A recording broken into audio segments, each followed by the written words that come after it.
we are gonna enjoy leveling the Paladin through Ultimate here. Once the character decides to load, there we go. We are level 72, right? And we're gonna start up Ultimate.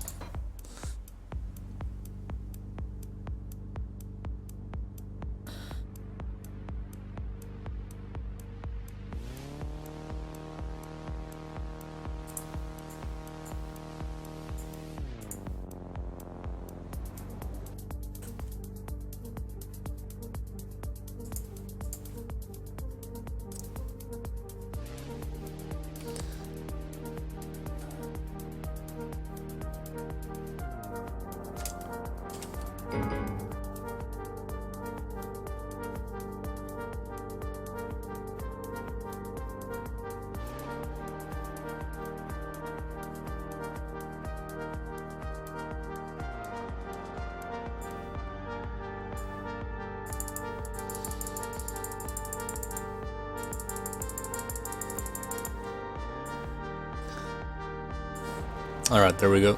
We are on the game. How are you doing, Ocelot? Welcome, welcome.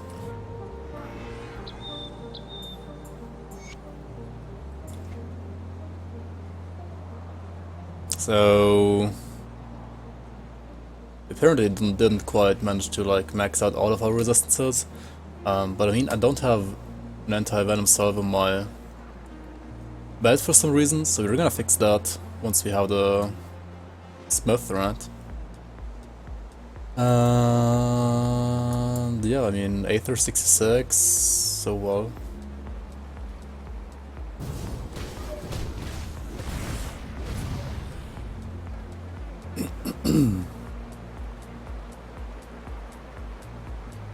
Should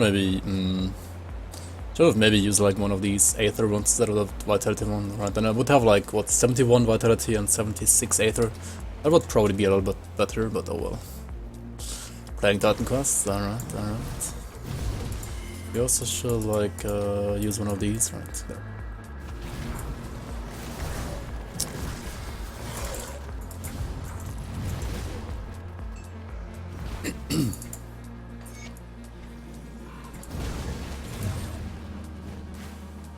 What are you playing in Titan Quest right now? Like which class or which challenge are you doing right now?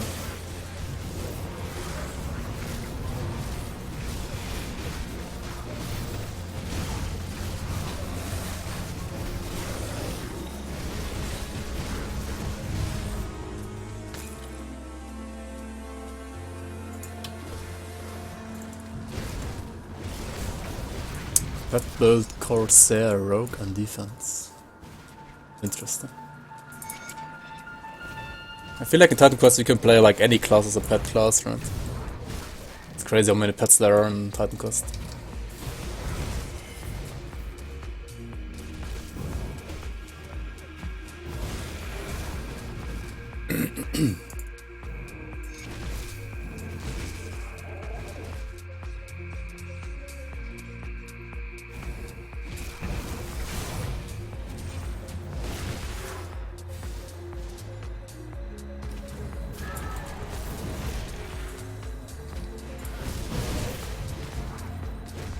Nearly all of them.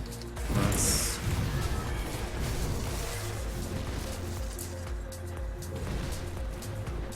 So what do you think about Sauron coming to Grimdawn? The Lord of the Rings, you know. The Lord of at least 8 rings, in this case.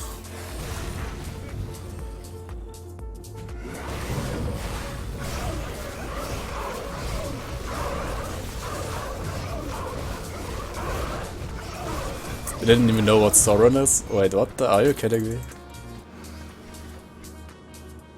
What?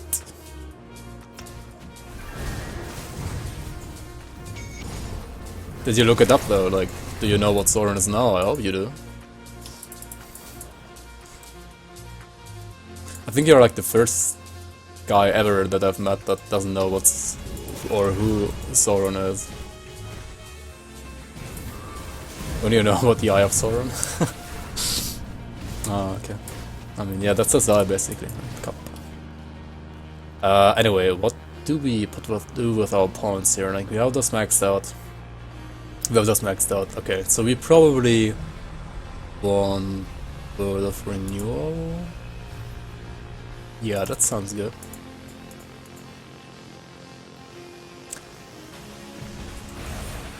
At least until we have like, I mean, what is this? Oh yeah, Messenger of War, right? But without Messenger of War, 131 movement speed, right? So we would like to have like 4% more movement speed, right?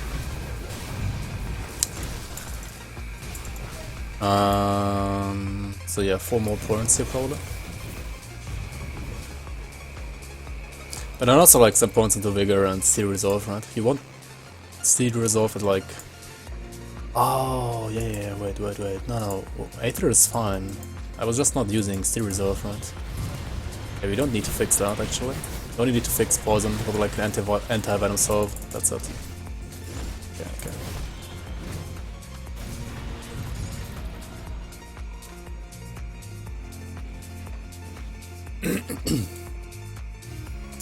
So how was your weekend? Did you enjoy the weekend?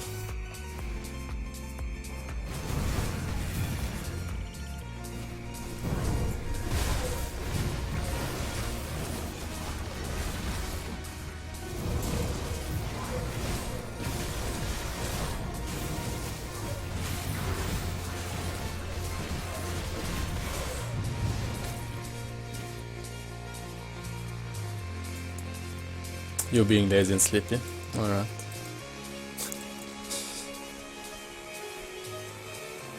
At least you were not sick, right?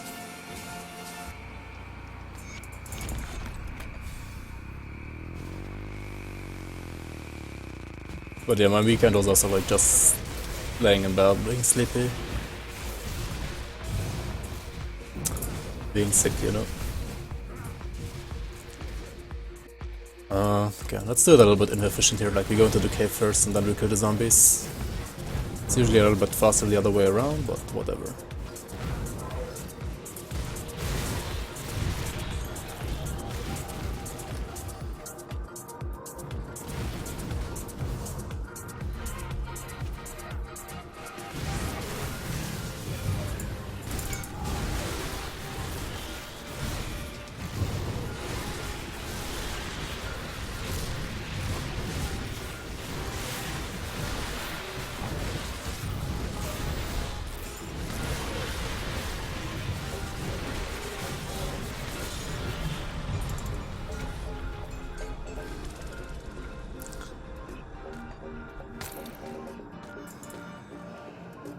Sick for a few hours. I was on the test for work at Saturday. Oh, you were nice. Okay. How was Oh, did you get like? Did you get a headache because of like the chimneys? Or did you not go inside any chimneys on Saturday?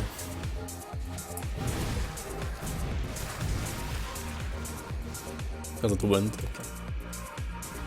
Okay.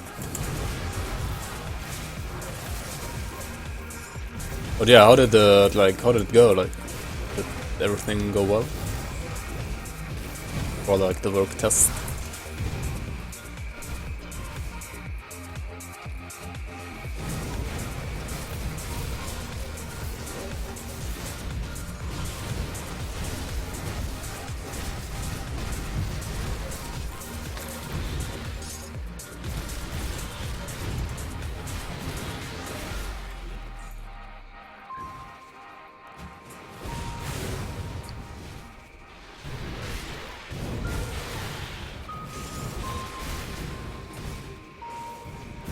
Oh, okay, yeah.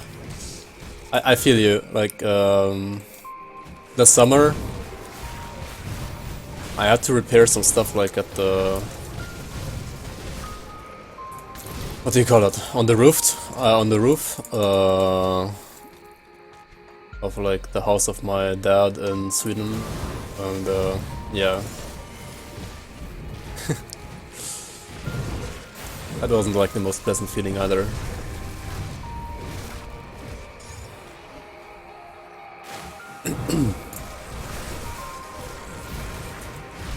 I mean, I was like towed to some like, what do you call that?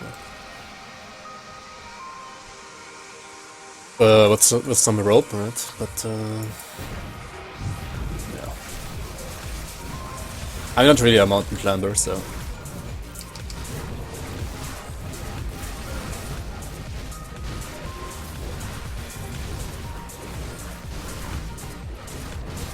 Yeah, exactly. Like the roof of my father's house is also not flat. It's like a traditional, you know, with like, what do you say that in English even? You know, like a Ziegel in German.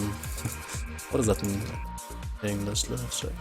It's bricks. Oh yeah, bricks. Bricks. Yeah, like a brick roof. Because those like, you also imagine like the bricks being like, I don't know, like the bricks are probably like 50 years old, right? And then some of them are a little bit slippery. Because like the wood, where like the bricks are like tucked onto, is like a little bit, well, it's not the best anymore, right? So you had to like watch your step to not fall down, like to not slip. That was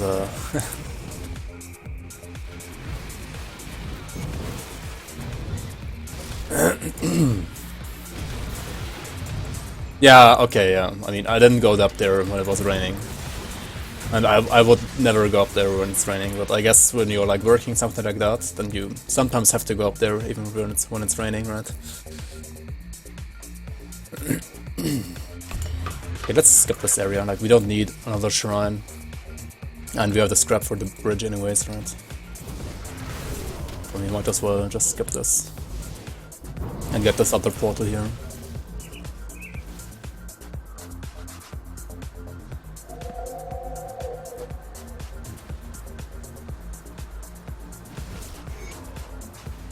Alright.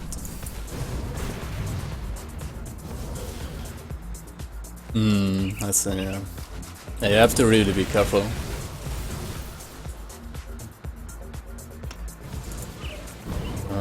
Yeah, let's get some more DI.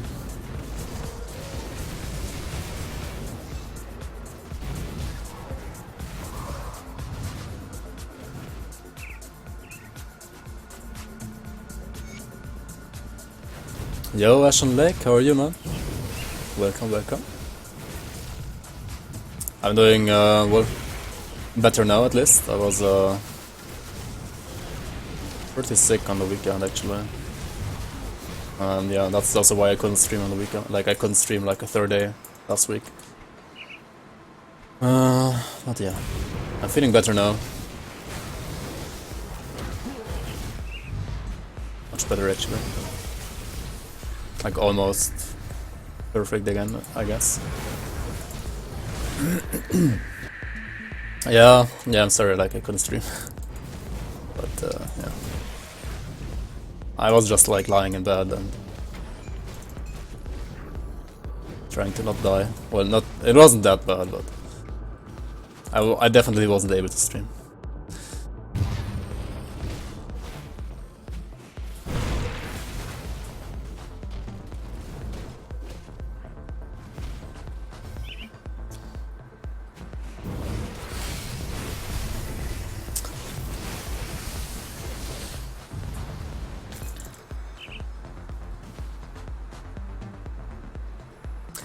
I have actually not, and that's actually also something that I wanna do.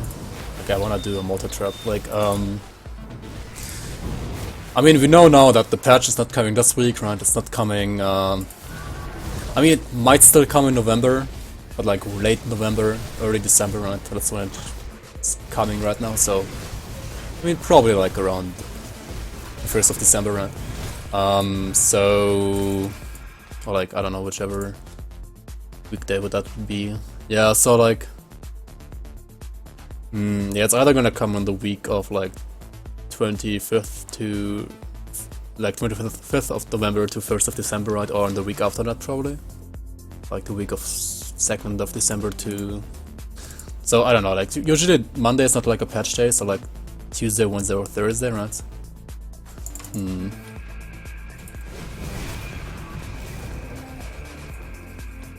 I hope it's not Tuesday the 26th, because like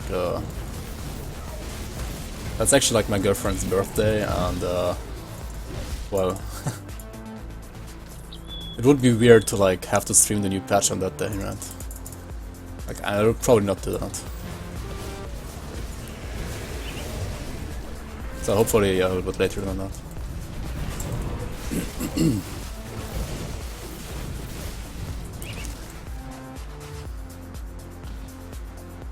It will be my gift to her to stream. I don't think she will consider that as a gift,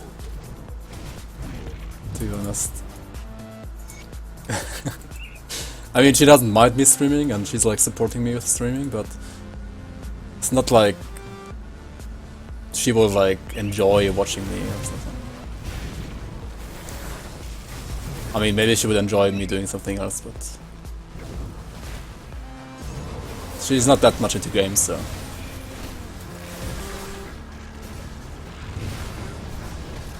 Oh, you mean that? I mean, I guess I could do that, but then again, I don't think she would like that too much either.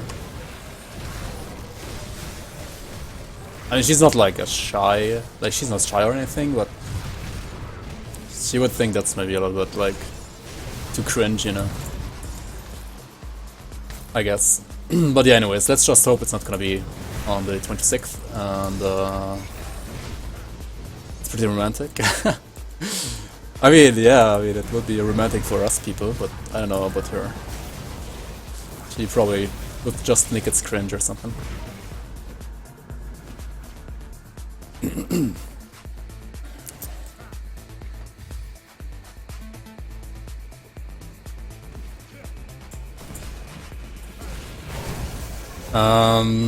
But yeah, anyways, since like we have at least like what 3 more weeks, right, until the patch is gonna hit, we can do at least one more build after this, right?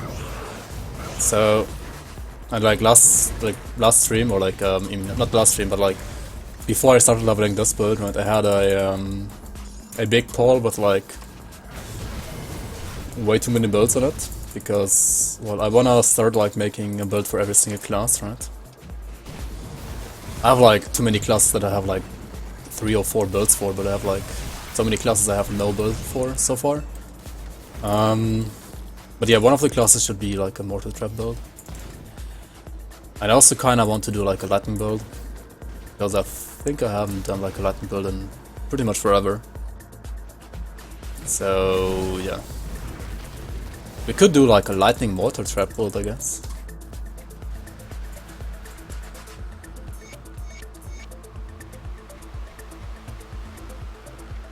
Or just like a mortar trap build and then like another lightning build.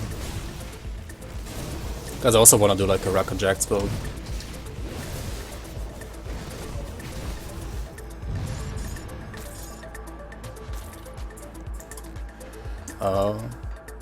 But what if I die with that character? Would my love to her die then as well?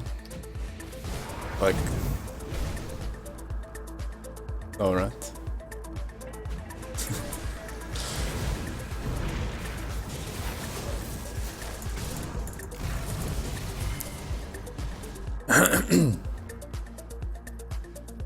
She could go live as late as mid-December even, maybe. Oh yeah, true, like it might be even later then. Yeah. You might be right, actually. And it's safe to never let that character die. I mean... yeah, that's true.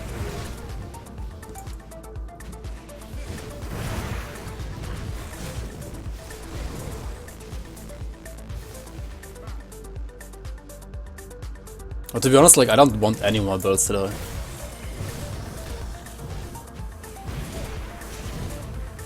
Like, not even the meme builds. I know my last meme build had like a tragic fate, but... yeah, I didn't want him to die.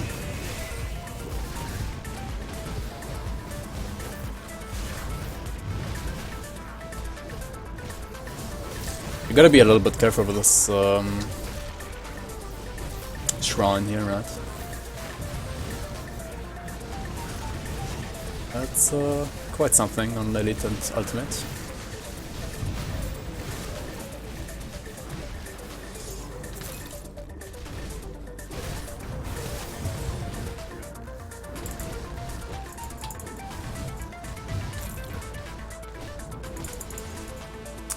Yo! Ascidian Aldrich. I'm just gonna call you von Aldrich, right? You know that. How are you, mate?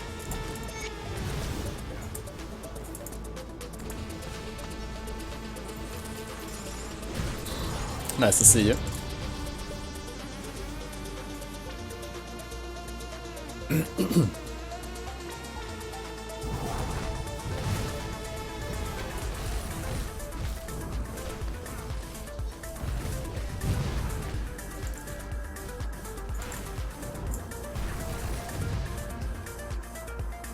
Oh yeah, I also have to like finish my Spellbinder with the von Aldrich Scepter at some point, right?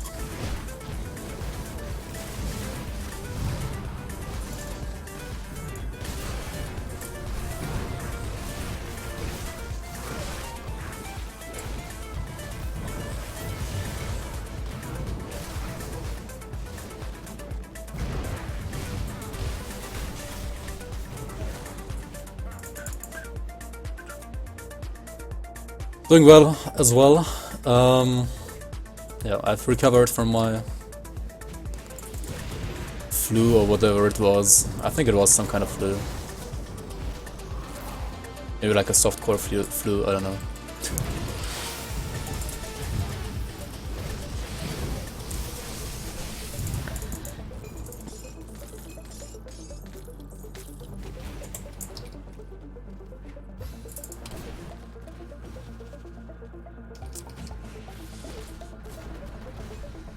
Yo, Immortal, how are you doing, man? Welcome.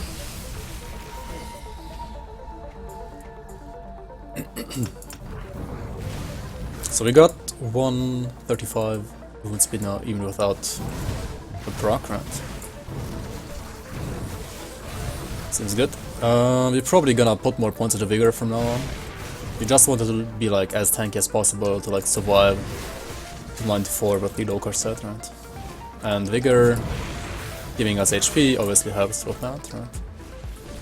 And then after that, you should probably start getting the seal, right? We don't have the seal yet.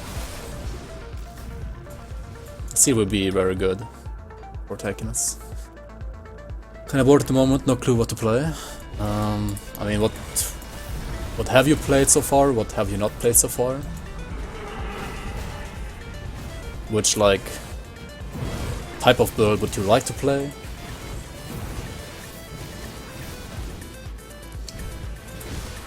Playing a bomber build, nice. That's one of my favorite builds actually. Base of your Shipbreaker one, nice, nice. There are two different versions of the bomber build, right? I had like 3 in total. I mean, one of them is like on the canister bomb, the sorcerers, right? Then one is the Granado bomber build with the what's it called? The adversary, right? And then I also had like an elementalist with Barrowsmith salvos, which is basically like a lightning bomberman. And to be honest, you can play lightning with either sorceress or elementalist. You can play fire with either sorceress or elementalist, or Shipbreaker, right? So you can kind of combine, or like. Oh yeah, also like adversary or like Granado focus with adversary, canister bomb focus with Urzuin's gun, Barrowsmith salvos with which kinda focus on both of them, right? But it's more like about being lightning damage instead of fire. So yeah, you can like twist the build around a bit. But yeah, as a Shipbreaker you go like fire, right? And then you go either for adversary or just like either like 4-piece Urzuin and adversary, or you just go 5-piece Urzuin, right? I mean, you could, I guess, also go for like SR set and like adversary, that might work as well. Or like less damage but more tankiness, I guess. Which one do I prefer? I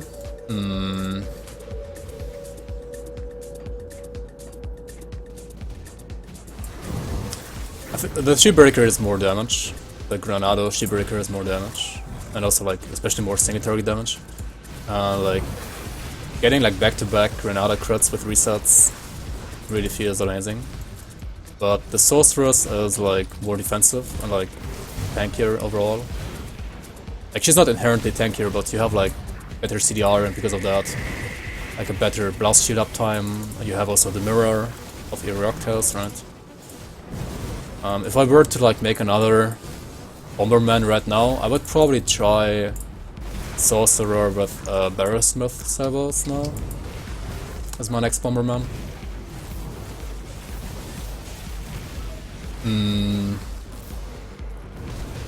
But yeah, I personally probably preferred the Adversary Shipbreaker a little bit more because it was a little bit more unique than just like slamming on like 5 pieces inside. And also it had more damage, right? A little bit more at least. But yeah, unless you really want to like, say, defeat Creative Entertainment, which is probably easier on the Sorceress, I would go for the Shipbreaker with Adversary.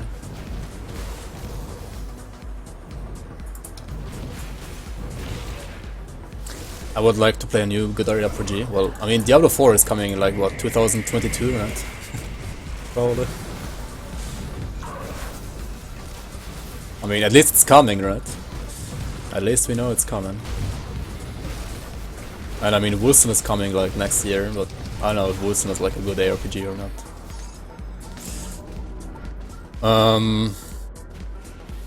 But yeah, like the next best thing we're gonna get is the Grim Dawn free update, right? Which is gonna come late November, early December, or like even mid-December maybe, I don't know. I would guess it's like gonna be like early December.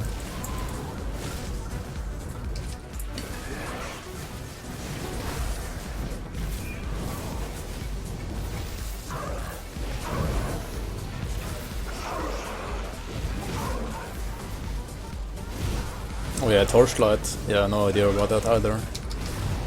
True.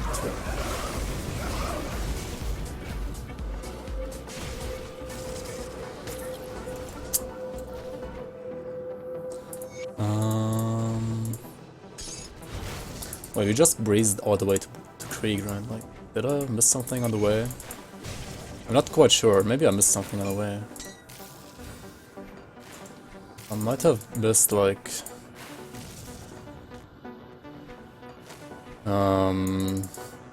the cultist notes, for example. No, I haven't ordered cultist orders. I didn't miss those. Did I miss anything then? I didn't miss Ulgrim, right? No. I think we're actually fine, right?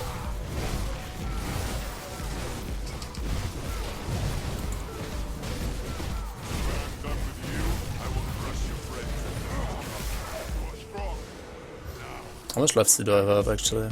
22%? Okay. That sounds good enough.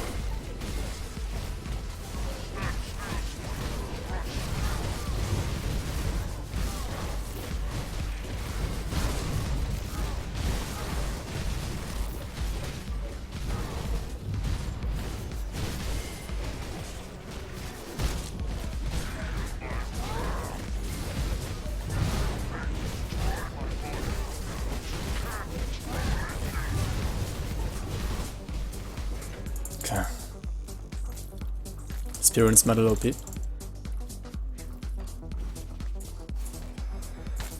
Wait. You mean like the one medal I don't have yet?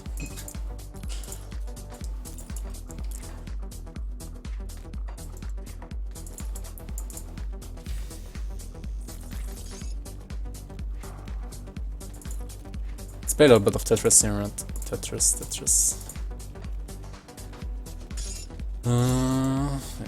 Yeah, that one.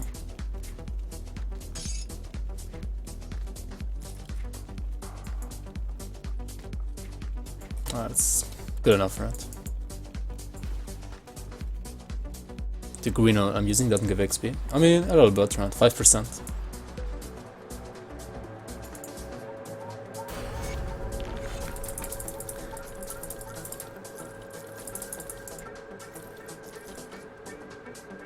But is that really OP? Like, I don't know. Eastern, that's actually 58-1. No, we're not saving those. I mean, they're pretty good.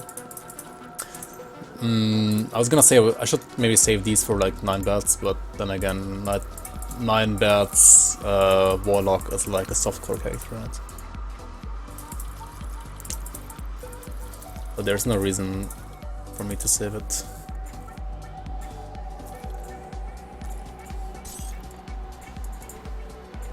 Okay.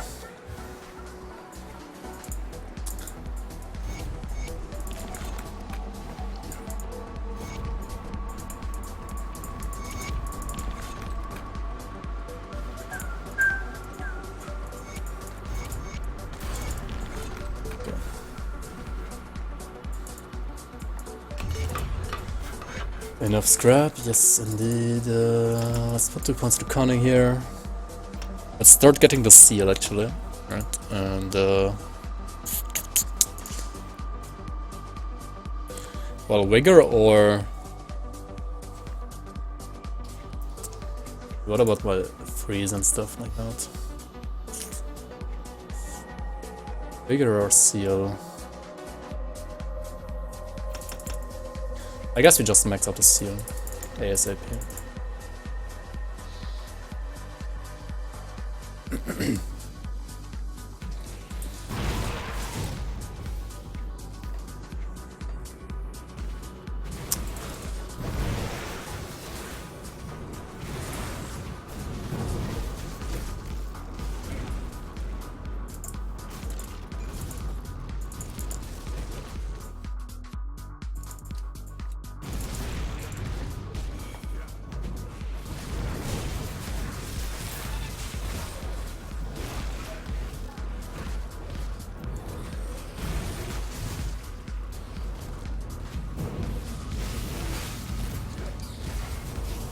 My average playtime like 0 to 100. I don't know, 0 to 100 is probably pretty long, but 0 to 94 is where it's at, right? Like, I usually like stop leveling at 94 and like do all like my character overhaul at 94. So I only have like my 0 to 94 times, and they're like, I don't know, on average maybe like 7 hours, 7.5, something like that. I mean, you can go as low as like 5 hours if you're like really fast. My personal best was like 6 hours or something like that, like 6 hours and a little bit. Because of GD stash. Cup. I mean, like the total average is pretty low, maybe because of people that use GD stash, but I don't use GD stash, so I mean,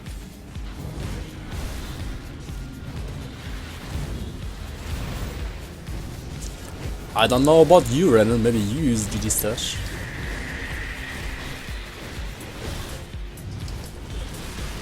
I mean, total, yeah, like in total, yeah. But I think, yeah, Ashen was asking for my personal average playtime rate. So yeah, no stashing here.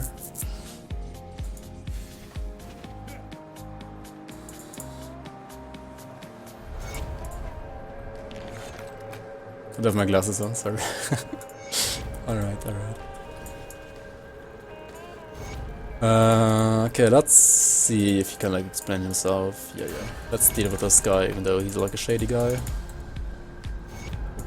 It's okay to kill him on elite, but on ultimate, I mean,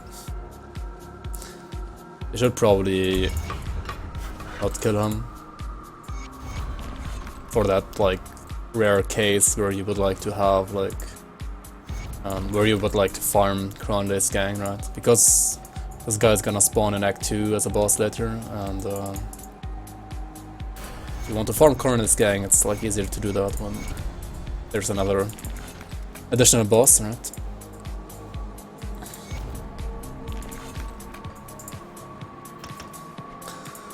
It's raining levels. It seems good. Oh yeah, we're gonna like craft the anti-venom salve, right? What you get from not killing him, you get like, yeah, as I said, like an additional boss in Act 2. And also you get the key for the Braved Sanctuary. I mean, you can find the key for that sanctuary pretty easily without talking to him, right? You can just like kill the cultists and like all the cultists in Act 1 actually give you, or like have a chance to drop the key for you, right? Oh, there's one thing we have to like switch around, right? The warp shard. Like you gotta switch the warp shard over to a empowered essence of Bernath, right? Which is like over here.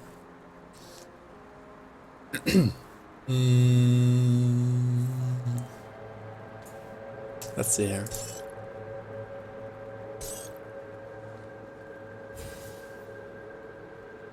Yeah, this had the vitality augment on it, right? Yeah, perfect. Okay, so we just need to put this over here. Wait, what the hell? Put this over here. And put the augment over here. And we're good. Have another +1 all skills from the amulet. And I guess because of that we can go to like the spirit guide again and switch around some points here and there. Yo, Kerplank, how you doing? Welcome, welcome. Nice to see you. We still don't have like any legendaries that we want to keep, right? We still don't have any 84 plus legendaries so far. Hey, at Cuties in chat. You know my viewers.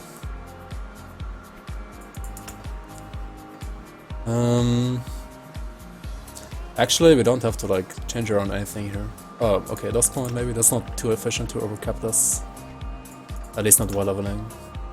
Yeah, you got the max out seed already. We're gonna overcap this as high as possible actually. As well. Okay. How are you doing, Kerplank?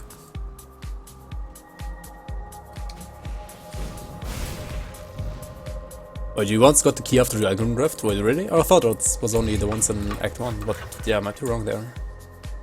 Interesting, interesting.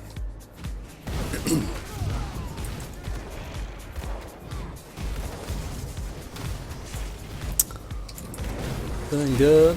Nice here.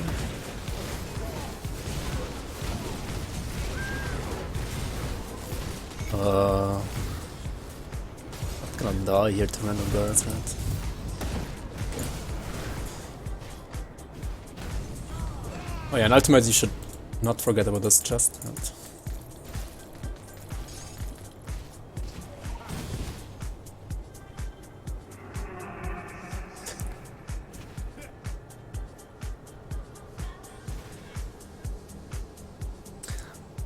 Let's also not farm torches again, right? What the hell? Why are you guys searching so much? I mean, okay, I have 600 armor, maybe that's why.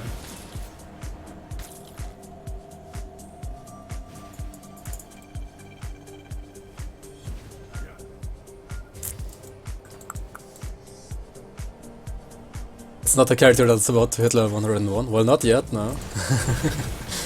It's actually a leveling character. Torch gives light radius. True! Maybe I should farm it after all. It's light radius is like the best set ever. What the hell? I talk to you. On Vooks? Yo, how are you? Yo, Circle! How are you, man? Welcome to the stream. Also, thank you so much for the sub. 7 months already, holy moly.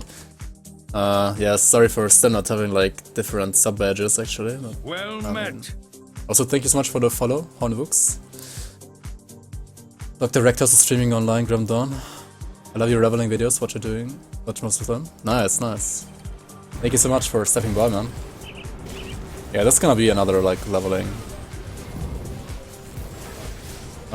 Like I will put this on YouTube later, like next week probably.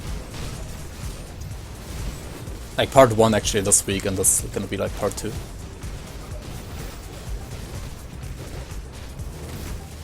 Gonna be the Paladin.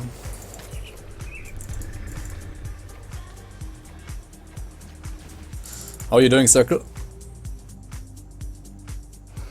I still don't know what is good armor OA and DA to have. I mean, endgame, you want like at least 2k armor, and like at level 79, you probably want to have like, I guess like 1.5k.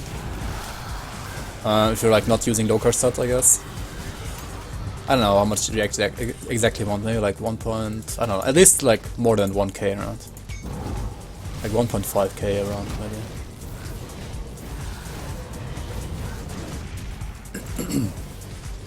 Good luck getting 2k on a caster. I mean, it's not impossible actually. Like, the bloodied crystal is giving you flat armor now. I have 2k armor, like many casters actually, or like close to 2k. But then again, on casters, armor is not that important. But like, as long as you have like, so as long as you don't have around 2k armor, armor is kind of unimportant for the character anyways. Like, you need to like accept the fact that, well, physical, like lots of small physical hits are gonna hurt you a lot. Like, how do you make up for that? Well, you make up for that with either flat absorption. Like, it's only a flat absorption actually. Like, you want flat absorption, and then you also want, for the big hits, you want like physical resistance. So you want to have like around 30% physical resistance, maybe even more, and then like good flat absorption if you have like bad armor, right? But if you play like a melee class or like a soldier even, you want to have like 2.5, maybe 3k, maybe like 4k armor if you're like playing a warlord, for example. And once you have like above, say, 2.5k armor starts to become like really good, like better and better the more you get after that. But before, like, say 2k, 2.5k armor, it's not really that important to have like lots of armor, because like it's not gonna matter that much anyway. Possible but hard. I mean, yeah, it kind of depends on like which set your caster's using, right? I mean, if you're like a paper caster using a paper light armor set, then yeah, it's pretty hard, that's true. But many casters use like medium armor sets, or have like some armor from like some of their abilities, maybe even, right? Or like some devotions. Say Watcher Devotion, for example, gives you armor, right? I believe. Yeah, this gives you flat armor now, right? 80 armor, 80 flat armor, that's a lot actually.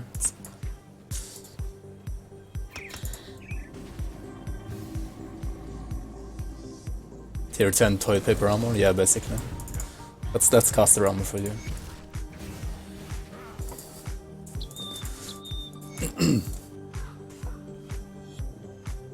Says some days of your holiday left, nice, nice. I mean, unfortunately, the patch is not gonna like drop within your holidays, I guess. Like the patch is gonna be like what, late November, early December, maybe mid-November, like mid-December, right? Like, I guess it's gonna be like early December, but we will see.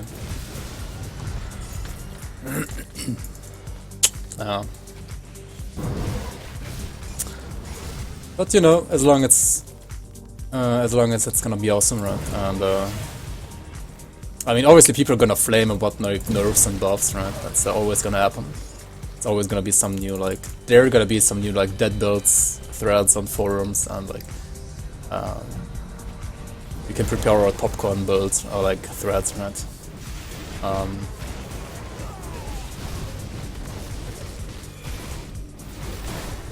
But yeah, I mean, Sauron coming to Grim Dawn sounds good. The Lord of the Eight Rings. Cup.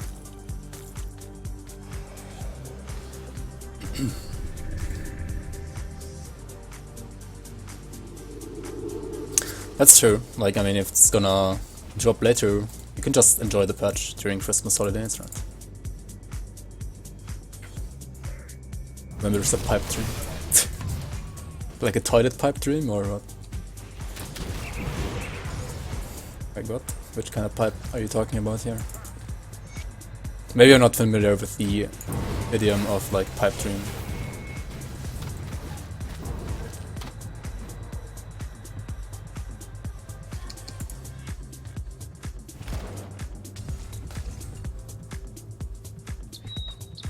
Yeah, like at least they're not like they're gonna make it before Christmas, so that's like good enough still, I guess. I mean, Grim Dawn on Xbox would have been nice for Christmas as well, for like people that care about that, I guess. I don't know. Like it really, like when they released Forgotten Gods, or like before Forgotten Gods, it seemed like, well, Xbox port is kinda ready. They just have to wait for FG to be ready and then implement that as well. And then Xbox is basically ready. They just have to like, I don't know, like go through the like validation process.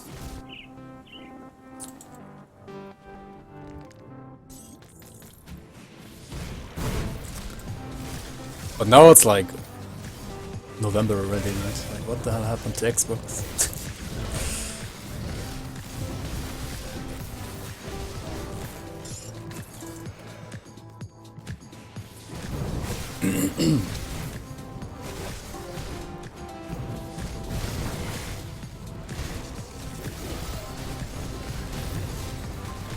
What the hell happened to 2K19? I mean, we still got like some time left, right? Still have like 2 months of like trying to make this year worth it for you, right?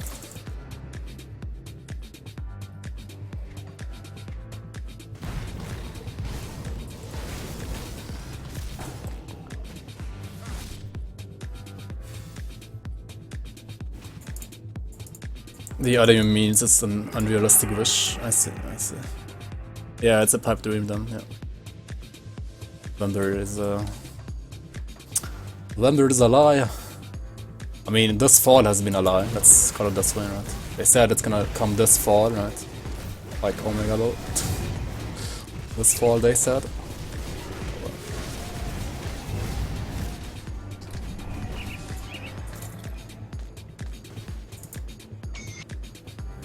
Like when I went on holidays in August, I thought when we're gonna come back, maybe patch 1.1.5 is gonna hit, right?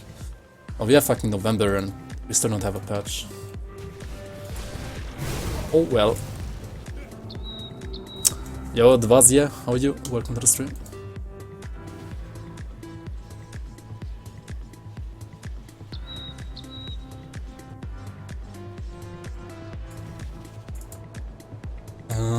We should use this here, right?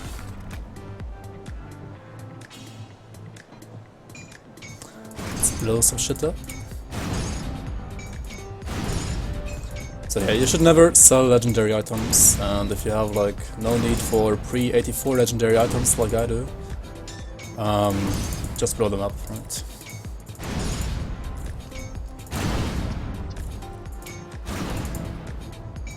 You can also blow some blue items up if you would like to, but at least blow up all the purple ones.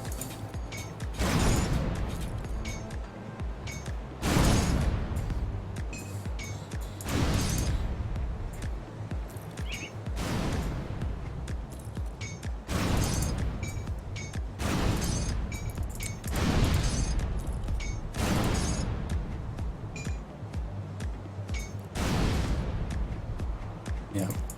Alright.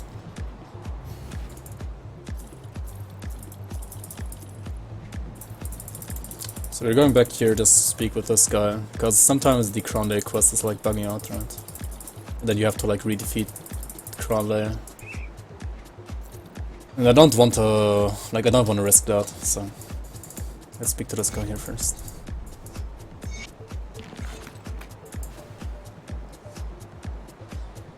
So we gotta... no, we don't have to speak to Barnabas, right? No, not yet.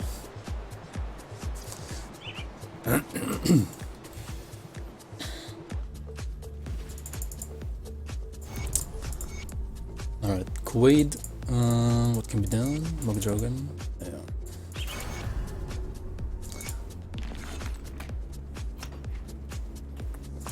Okay, that's maxed out. Let's go for Vigor, right? At the HP. Okay. Shoulder's gonna hurt. Especially that hit, yeah. Kinda want to have like your Vire smite ready for that. I fucked it up again. Okay. Okay.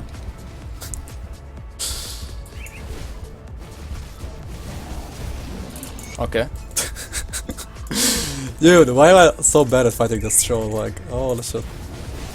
I guess I became really rusty while I was sick.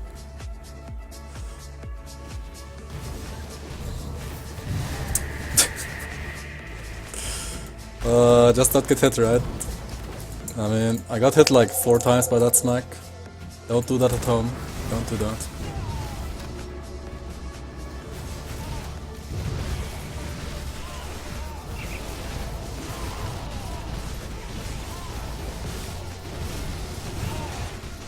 At least don't do that with like, what, 14% physical resistance and 500 armor.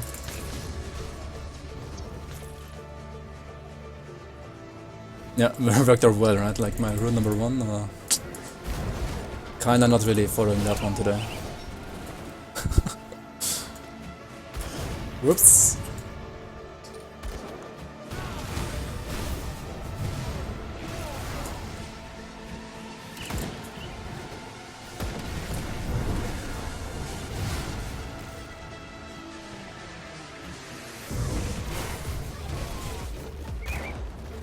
I mean, you can also like skip the troll, right? If you're like playing hardcore, when you get low curse set and you're like just as bad as me when it comes to dodging the smacks, you can just skip him if you would like to.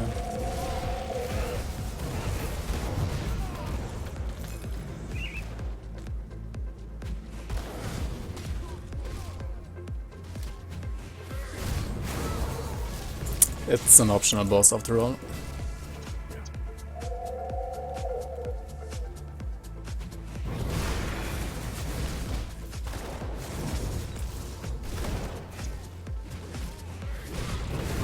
We got 3 forges, right? Yeah. Oh, there's a boss here. Like an elite, I mean. Nice heal, by the way. Yeah, thanks.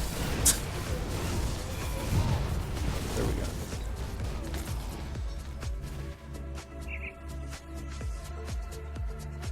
Okay, okay.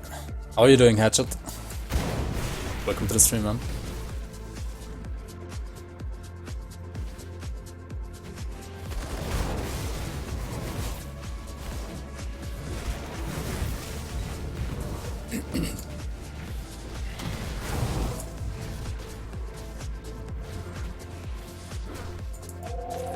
More anals of Arkovia. I mean, what do you say that even? Anals? No.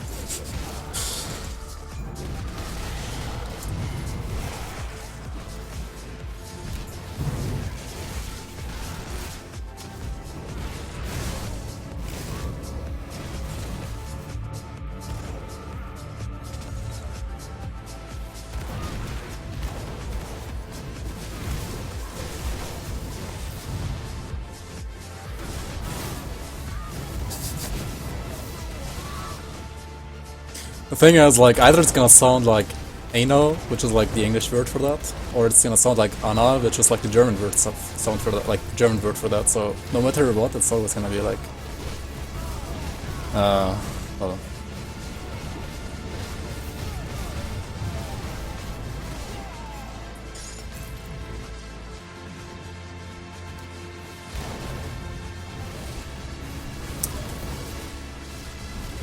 Not that family friendly, I guess.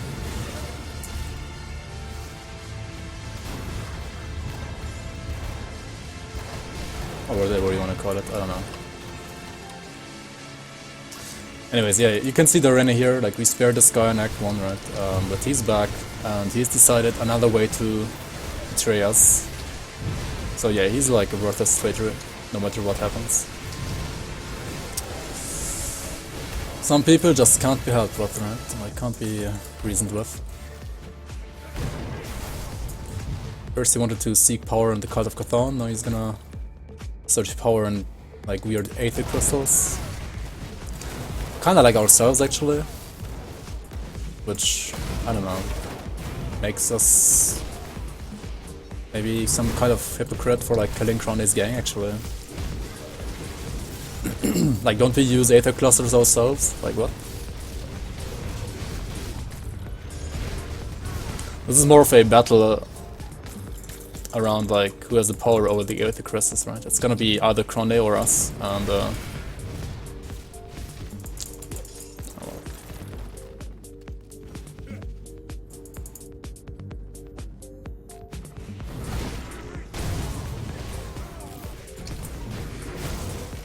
always forget to use clusters.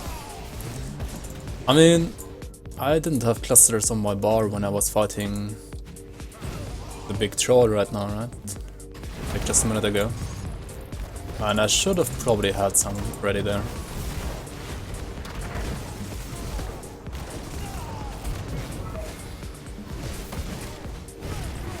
They are pretty good, especially for hardcore. For, well, like, obvious reasons, right? 75% absorption. Seems good.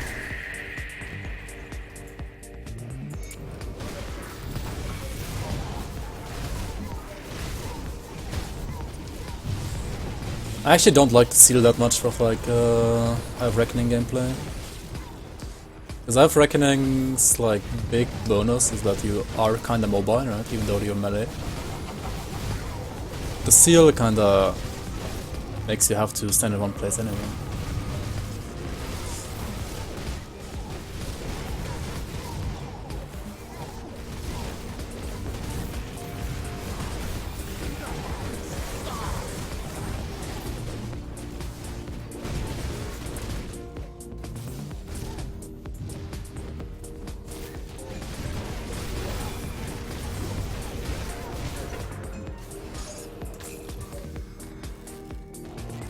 Already cost me 2 characters that you didn't use the clusters. Well, that yeah, you should use clusters. Also slow, thank you so much for the follow. Welcome to the stream.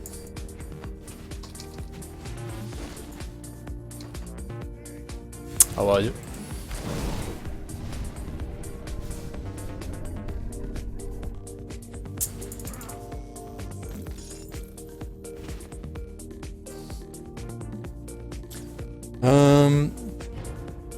Does Fizz Fire Retail as a real build? The end game of this build? I don't know. I don't know if it's gonna. I mean, I'm gonna do it, yes. How good it's gonna be, we will see, but I think it's not gonna be that bad. I mean, we're not trying to like copy any, just like copy and paste any forum builds here. Like, trying to at least bring like my own twist to that stuff.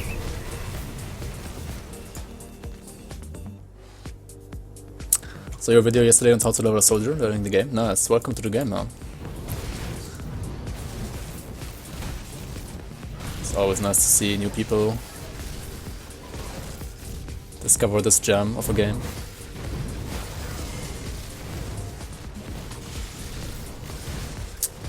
So, like, which mastery are you going to go for first? Like, which class do you want to play first?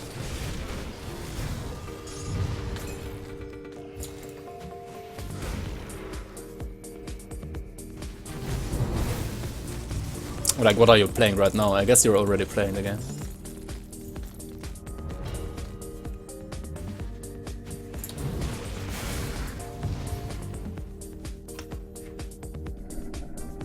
Going for Nectar? I don't have the DLC. Alright. Occultist, yeah. I mean, Soldier and Occultist also works pretty nice. But also, I mean, you can like Occultist is a pretty flexible class, I would say, like flexible mastery. I mean, to be honest, like the beauty of this game is that every class or like every mastery combination works.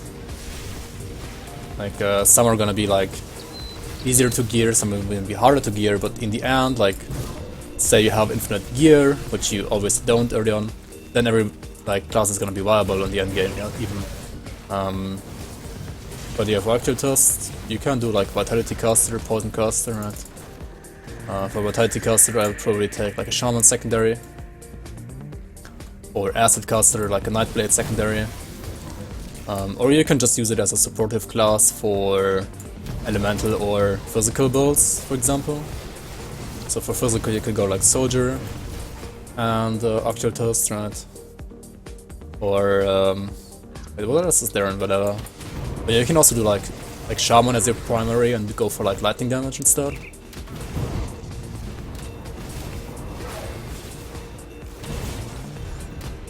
Play as a caster, as a two-handed melee guy, two-handed ranged even.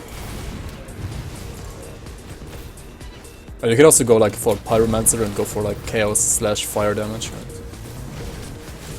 It's either like a caster or there's... I mean, Pyromancer is like a mixture. You can go ranged, you can go caster, you can do melee as well. Pyromancer is pretty flexible, but he doesn't like shine at anything really.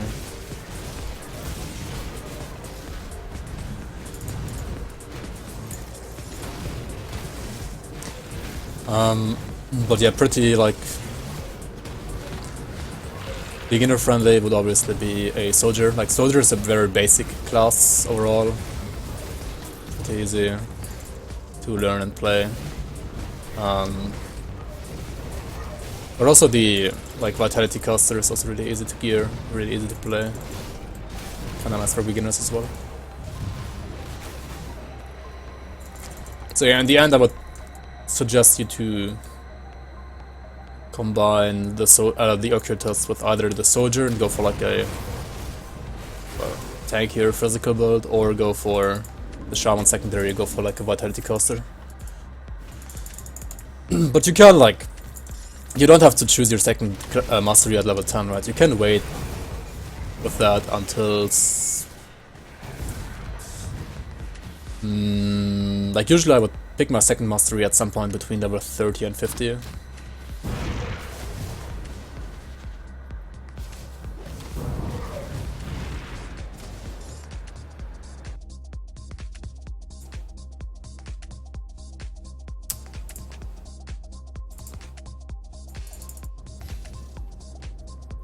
Level 40 with a Soldier.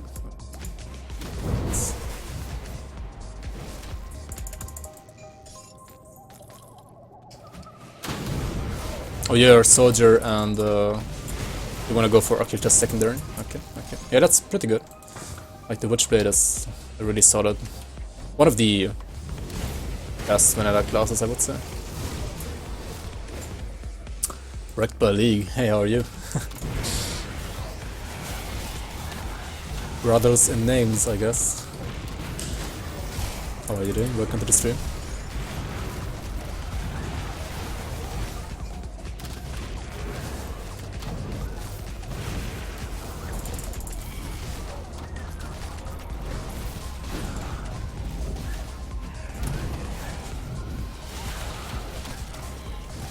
Oh, what the hell?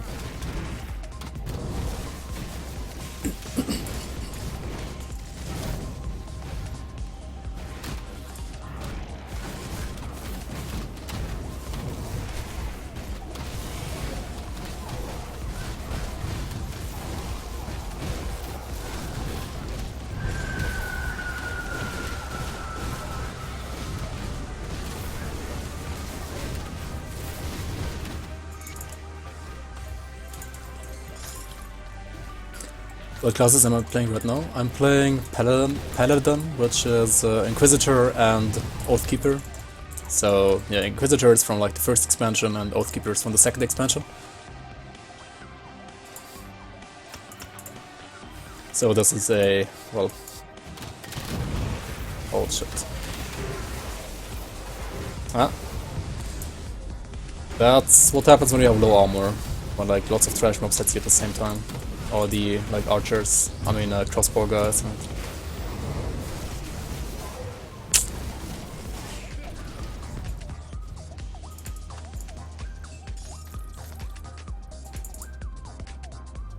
For new dungeons, I think the wording was 4 new dungeons, of which one is gonna be the 5th roguelike dungeon. And I mean, we kinda knew that we were gonna get a new roguelike dungeon already. That was like, that's like old news. That's like, we know that ever since, I don't know, like June or May or something like that, right? or even, yeah, I think it was like May or April, like May probably. So yeah, we're gonna get 3 dungeons, and the 4th one is gonna be the roguelike dungeon, right? That's how it's gonna be.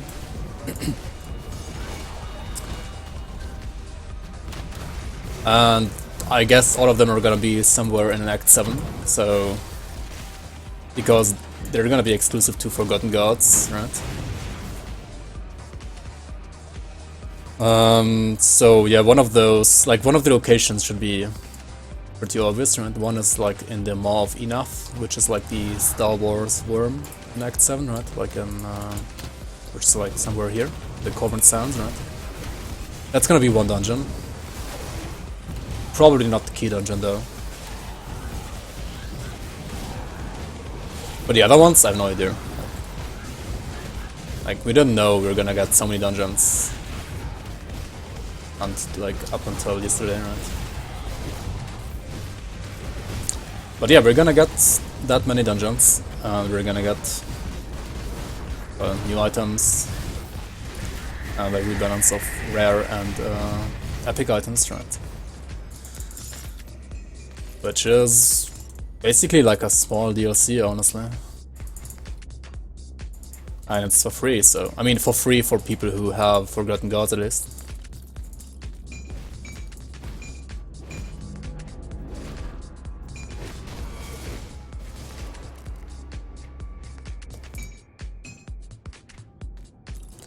Just time.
But yeah, any bets or like any guesses where the other dungeons might be? Maybe one of them is like in the Eye of Ulzuin.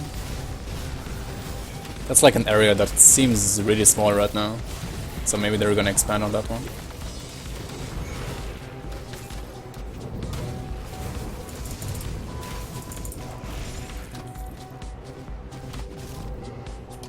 Let's just go back and sell here. There are like enough stuff anyway. Also, we need to go back to Devil's Crossing anyway and talk to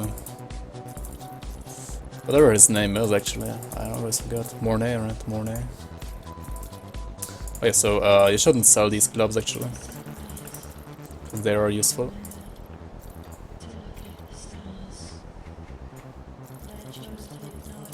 Useful for crafting at least. Oh, that's a 65, what the hell? Shield of Spell Weaving, but level 80, no. Why do you think this game isn't popular, if not more popular than Day 3? I mean, because it's not a Blizzard game, right? And because it's not called Diablo.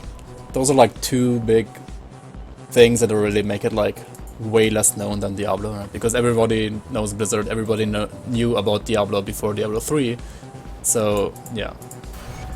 Many people bought Diablo 3 just because of Diablo 2, right? And then like kinda regretted buying it, or like quit playing after some months, right? Or some weeks, or some days even, right? Another reason is like online servers, right? This game is like an indie game company game, so they didn't have the money to afford servers, so this game has no like dedicated servers, which is why multiplayer what it is a thing in this game is like pretty underwhelming. It's only like peer-to-peer, very super old school, like, you know, like 2002 style, kinda. And then also marketing, like, I feel like Crate's marketing is not the best. To be fair, like, the game's really good, but they have like zero marketing. Because, well, first of all, they didn't have the money for that. And now, I mean, maybe, hopefully they're gonna like do a lot of marketing once the game comes out for Xbox as well. So we might see like a surge in popularity once the Xbox version comes out. Hopefully.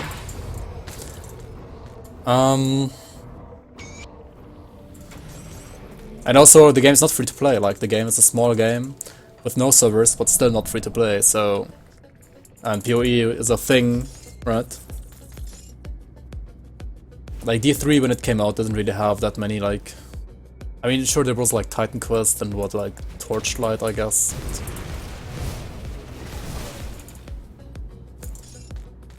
I mean, even compared to Titan Quest, like way more people know about Titan Quest than Grim Dawn, right? That's kind of weird. But yeah, it is by far a much better game, like, at least for single player, true ARPG experience, also when it comes to hardcore experience. For playing hardcore, not having servers is actually a bonus, like a plus, because you don't die to server lag, right? So I actually don't mind, like, I wouldn't mind them doing servers for softcore, and have hardcore still local only. That would be, like, the best way to handle things, in my opinion. I kind of wish D3, like D4 is would be like that as well, but it's not gonna happen, right? Like Blizzard is not gonna have any offline mode for any game anymore, right? That era is like long dead already. But yeah, ideal for me for an RPG would be hardcore offline mode with like peer-to-peer multiplayer if desired. And softcore to be like dedicated servers, online only.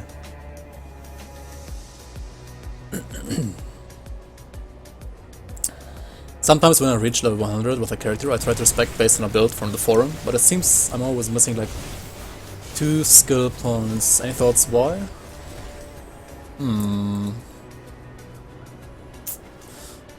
I mean, you can like upload your check out Grim Tools. Right? I mean, you probably know about Grim Tools, like everybody knows about Grim Tools. But there's also, where is it, the checklist, right? You can go to the checklist, upload a character, right, like, I don't know, for example, let's take, I don't know, let's take the Leviathan DK, right? Devotion Shrines, lore notes, blah blah blah.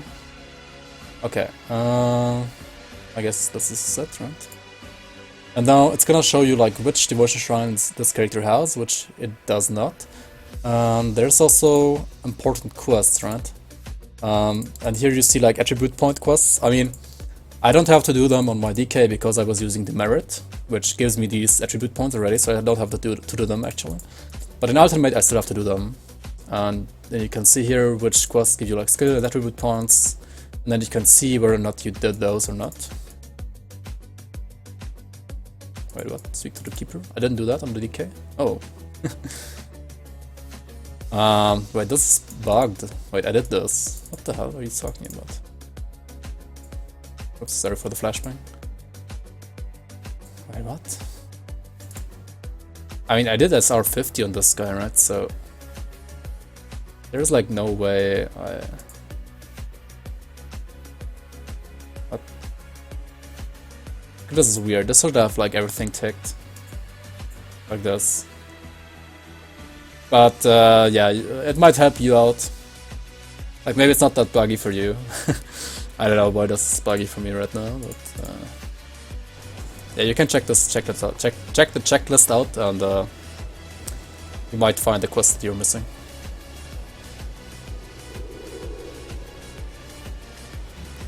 Something with overcapping skills. Oh yeah, maybe. Yeah, there's some kind of bug. Like, if you've checked all the checklist quests and you still don't know why you're missing skills, there might be some bug connected to some over capped points. But it actually never happened to me, so I'm not like, I don't really know too much about that. I know there's only like a bug where you can sometimes lose skill points if you like overcap your skills, and then like, I don't know, in some weird way, and I don't exactly know how it works, but it has something to do with overcapping skills and like losing points when you take off some gear or stuff like that. I don't know exactly. It never happened to me ever, but you might find something about that on the forums.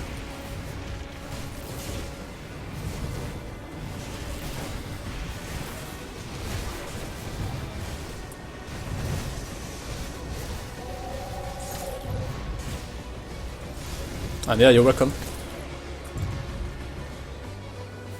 Also, Ocelot maybe knows, yeah. Relogging may eat your skill point. Interesting. Yeah, like it might happen, but usually it doesn't happen, but it might eventually maybe happen. But yeah, it only happens when you're like overcapping, so like like you have plus 11 points, right? Something like that. Only then it can happen, I believe.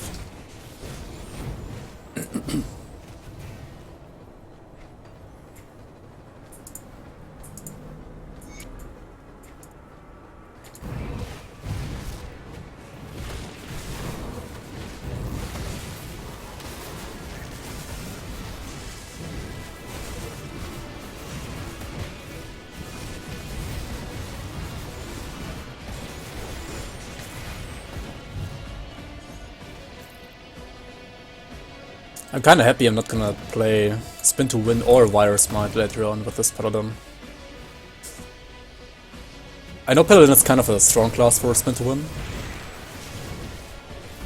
but I don't really like the... like, I personally don't like the interaction between the seal and Spin to Win that much. And also, Vire Smite also like making you charge out of the seal is also not that great.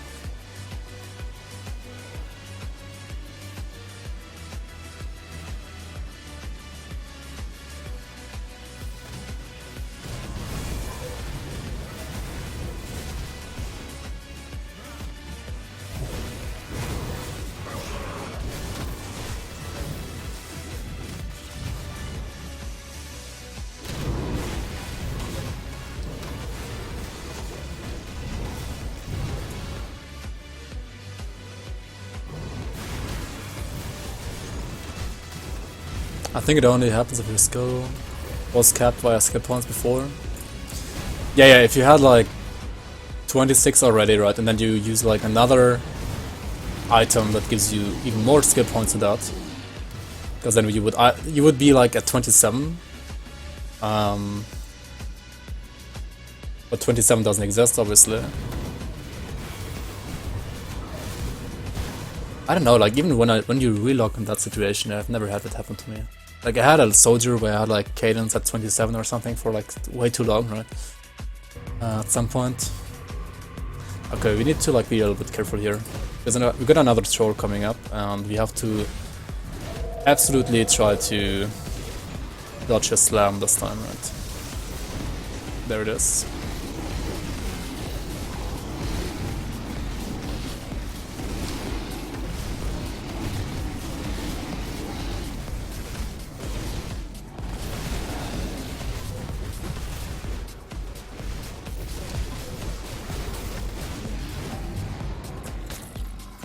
Oh shit, the bleed. And my bleed is still not maxed out. So bleed is like a damage type you don't have to max out that badly, because it's still like damage over time, so you can kinda react to taking lots of bleed damage with like a heal or an absorption skill. But you better have that skill ready, otherwise you might end up dead. So far in Central don't stack, that's true. That is true, that is true. Which is, well, my Soulfire is kinda useless right now. I just have 1 point there anyway.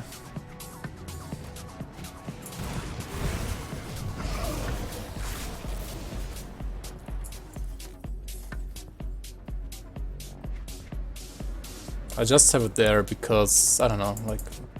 I could take out the point, but then again it's like 1 point for 7 points, right? It's some damage. It's okay.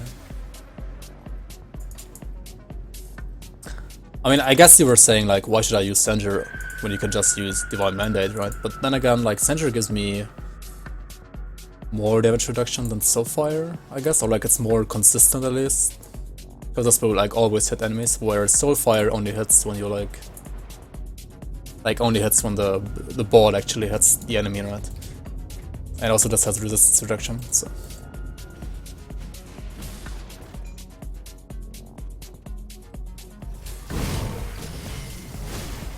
Message delivered to you by Internet Explorer.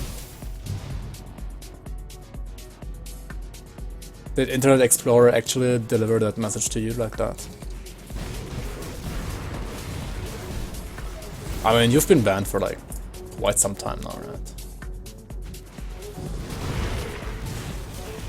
It's been like some months. I don't know, like... When was it? In May? Or in June?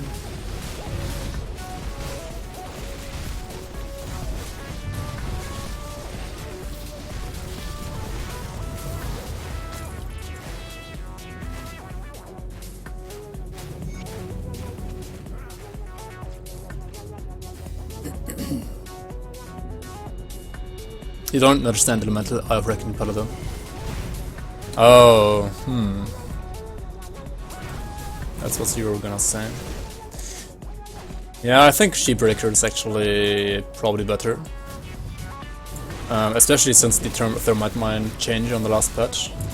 But before that, I can see Paladin being kinda like the better Sheepbreaker because... I mean... you don't want to be disturbed when you spin, right? You just want to spin. And Aura of Sengir being like a passive is way better than having to cast Thermite Mines over and over. I don't know. But you don't really have to cast it over and over, right? That's like just a one-time cast and that's it. Kinda like putting down the seal. I don't know. And ever since like the buff of Thermite Mines, yeah, I think Sheepbreaker is just better.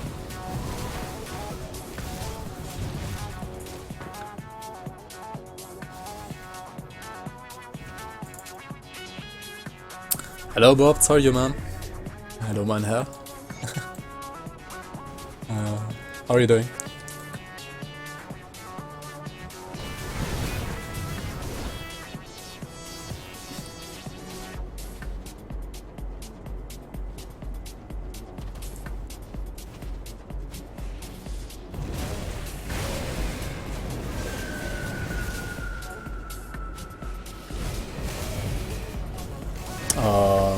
Please don't hurt me.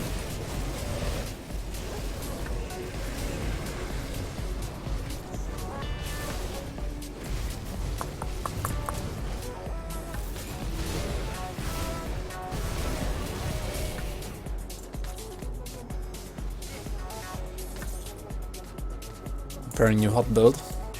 I hope it's gonna be hot. Hope it's gonna be better than the last one.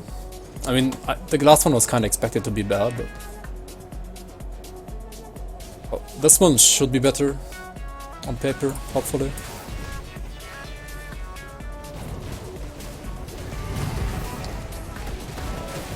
We shall see.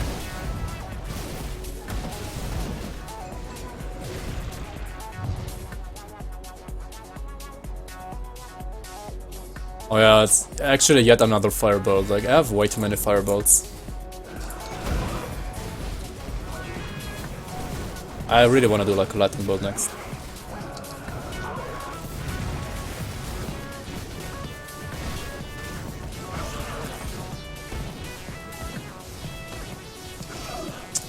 What the hell? Why is he untargetable?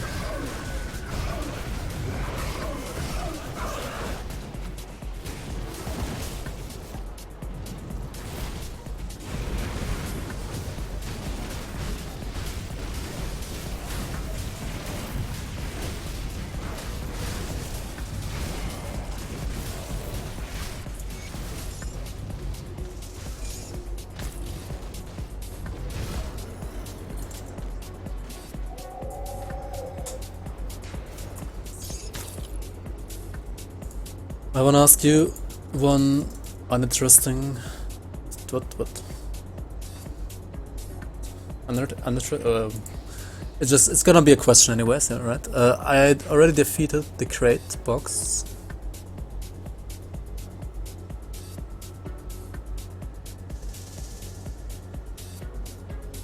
No, like, wait, did you defeat the box with the Shebreaker? Or are you asking me if I defeated it?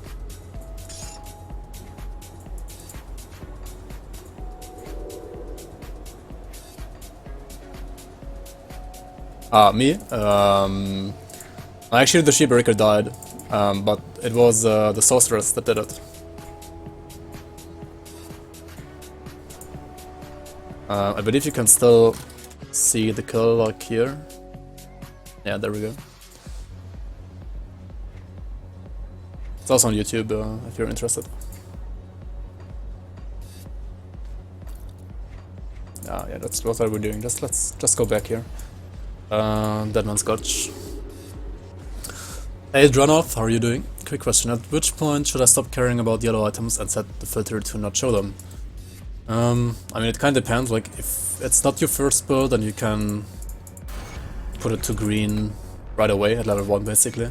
But, or like, not at level 1, no, like, usually I would put it to greens...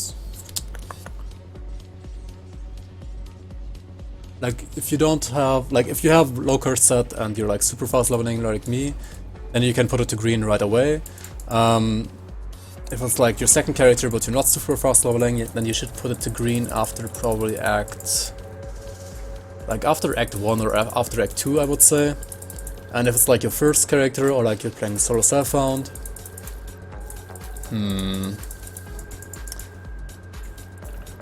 Probably like around... Act 3 to 4, I guess. It also kind of depends on like how much iron you need, how much iron you want to farm. Like if you need lots of iron, you should probably still pick up all the yellows as well and sell them.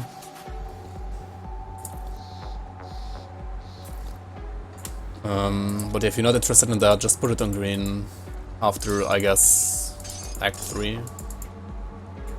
Or like after Act 2, before Act 3. No, like after Act 3 probably. It's a little bit hard to say. Like it also depends on like how even if you're playing solo self-found, it kind of depends on like how many items you already found, right? Like how good your current gear is. Still have yellow showing. Yeah, okay, yeah, if you're an elite then you should probably switch over to the green only, yeah. Yeah, like definitely. Wait, why am I handing all these quests in without a... Oh my fucking god. Whoops!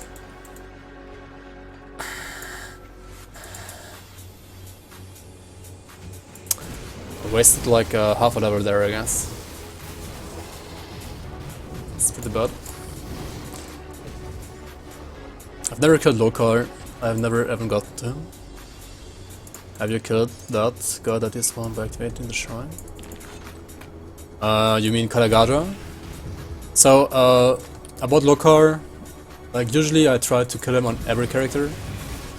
And I believe at least like all of my recent endgame characters were able to kill him. Lokar is... I mean, he's probably the easiest out of the Celestial bosses. But he's still harder than like any nemesis, right? Kalagadra, yes, I have killed her, but only once on one character so far. I've tried twice. I succeeded the first time on my Poison Retaliation Sentinel, and I've died the second time on my Druid.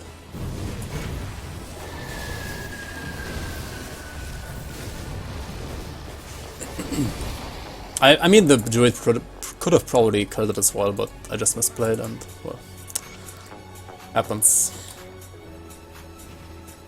Oh, maybe you're thinking of Mogdrogan. Oh, the Mogdrogan? Oh yeah, true. Oh yeah, Calagradra, it's the one where you have to... That's the one over here, the Cauldron Sands, and then McDrogan is the one here with the shrine, right? Like here in the Astkan Valley. Yeah, I've killed McDrogan with multiple characters. He's a little bit easier than Calagadra or Ravager in my opinion, because you mostly have to worry about just overcapping lightning and cold resistance. Because he reduces elemental resistance by like 50% or even more, like 70 or something, I don't know. Some higher value, so you have to like overcap your lightning, especially lightning, but also your cold resistance by a shit ton. You don't have to overcap fire because neither him nor his pets deal any fire damage. He himself deals like pretty much only lightning, I believe. But one of his pets actually deal cold damage as well, so you have to also overcap cold, because you might get hit by that pet while you have like the resistance reduction on you, and then that pet might kill you instead, right? But yeah, I killed McDrogan on the Sorceress. I mean, the Shipbreaker would have probably been able to do it as well, but I didn't do that, and now he's dead, so... And I also killed him on my Aether Ray Mage Hunter, and the Obsidian Juggernaut Pyromancer, actually.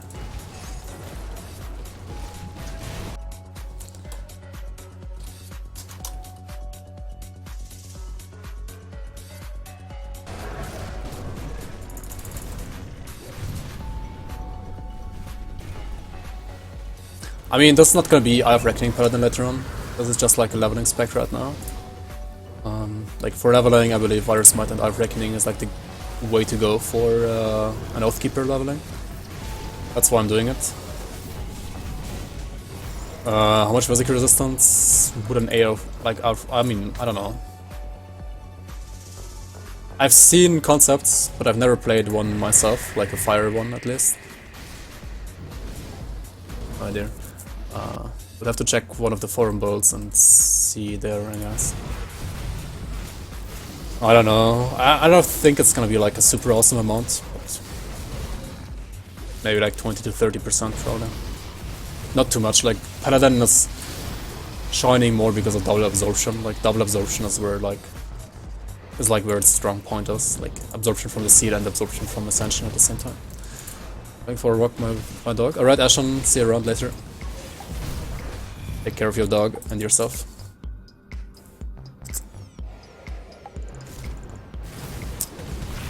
If you want like a high physical resistance build, you should use SR set and be either an occultist, right? Or use like Leviathan, right? Like in a Leviathan set, Leviathan SR set build has like lots of physical resistance. But there are also some like shield builds that can have an insane amount of physical resistance because you can roll like physical resistance on green shields, right? So those are insane. But I guess if you do like a Leviathan Witchblade, you could get like easy 60% physical resistance, right?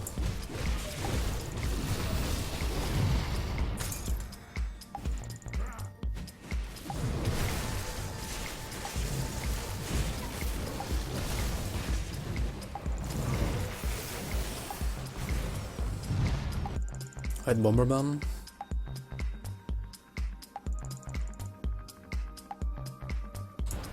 Oh yeah, you were asking if I killed the crate, like the box crate of entertainment boss with my Shipbreaker. Actually I didn't, the Shipbreaker died to him. He could have done it probably, but maybe not, I don't know, like it was a hard fight and I misplayed a little bit and then I died. But I did it on the Sorceress, which is actually pretty similar, like she was also kind of a Bomberman build actually. Like not Granado Bomber, but like Canister Bomb.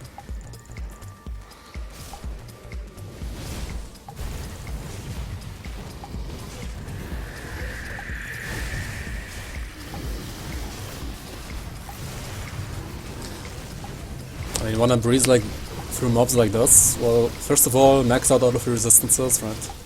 Second of all, have like a decent leveling skill, or a good leveling skill.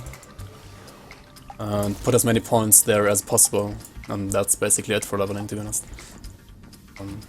I mean, yeah, sure, the low core set also helps you a bit, but at like level 85, it doesn't really help you that much anymore. It's like, this is squishier than a properly geared level 85 build, I would say. Definitely squishier.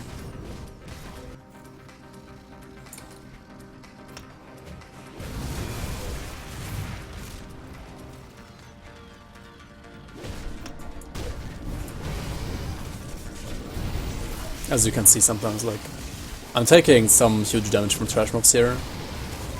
Like, the only reason I'm not, like, dying permanently is because of lifesteal and flat absorption. So if you have a decent amount of lifesteal combined with a weapon damage, like 13% lifesteal, right? And then we have a skill that has weapon damage, like Eye of Reckoning and also Vire Smite. Yeah, that's how we don't die. And also, yeah, like flat absorption from Ascension and this here. Playing Conjurer? No, Conjurer is great. Like, Conjurer is a better class than Paladin, actually.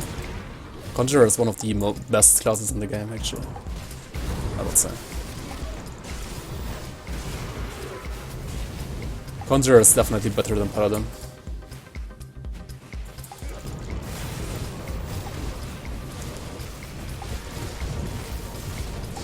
And you even have like a farmable endgame set that you, well, have to farm in not one of the easiest dungeons because it's the low core dungeon, which is like a secret boss dungeon. But yeah, there are like some bosses there, like some, well, they're more of the, like the power level of elites actually, and you have to kill them. Like there are 4 different ones, and each of them drops like 1 piece of the set. Then you get like a 4-piece Dark One set. Yeah, that's really strong for Conjurers as well, for like Vitality casters. And or you can just play like an AFK pet build, right?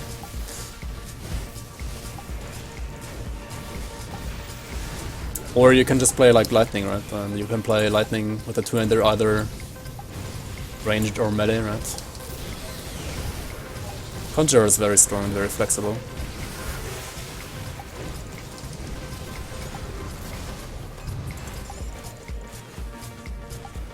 Exactly, Conjurer has double RR for 5 elements. Like, you can do Bleeding Conjurer, you can do Vitality Conjurer, you can do Fire, Lightning, Cold.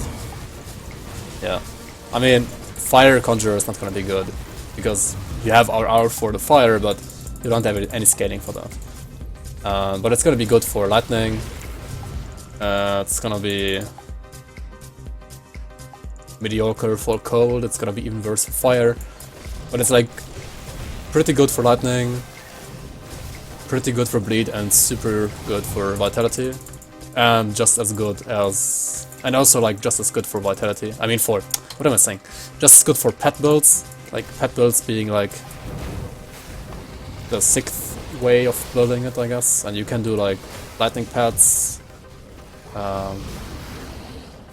Cold pets, I guess, as well, Elemental pets, Vitality pets. Wait, can you do Vitality pets without Necromancer? Not really, right? But Bleeding pets, you can do Bleeding pets, right? Bleeding pets are actually a thing.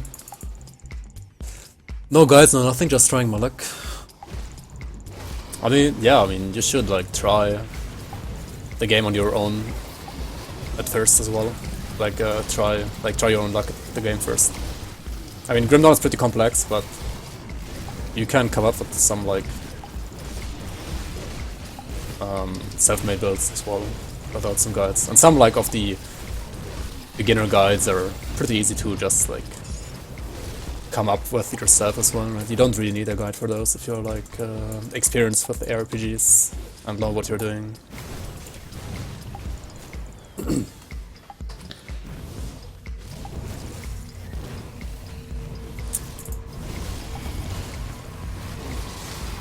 You just have to like find out which like skills deal like damage, which are like more, well, just supportive skills, and then you have to like find a weapon that gives you some plus skills to that skill, right? Or like some modifiers to that skill.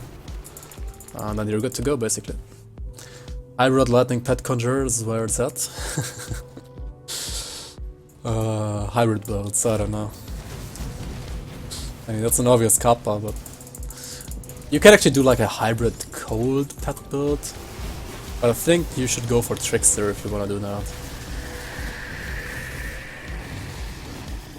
I mean, I guess it also... no. Like, it doesn't... No, hybrid doesn't work for Conjurer. It works for Trickster, but not for Conjurer. Well met.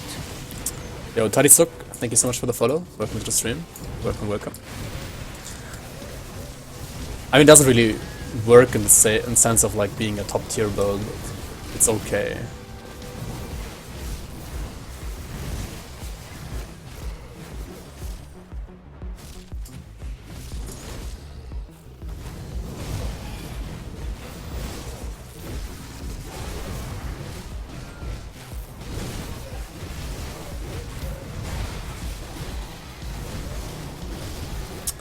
Oh, the shot does. Swarm Queen is actually gonna be such a pain for me here. Because you have like bad physical resistance, right? And she's gonna hurt me so much. This is gonna be a little bit more chaos here. Let's prepare the clusters in case.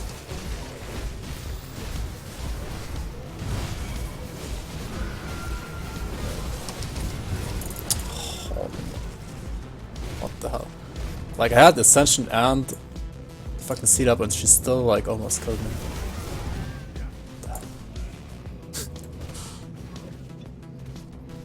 I did not expect to be this squishy. Like this was actually way smoother on, say, the Dervish, right? This was super smooth on the Dervish. What the hell? Okay, I got the ghoul now, but...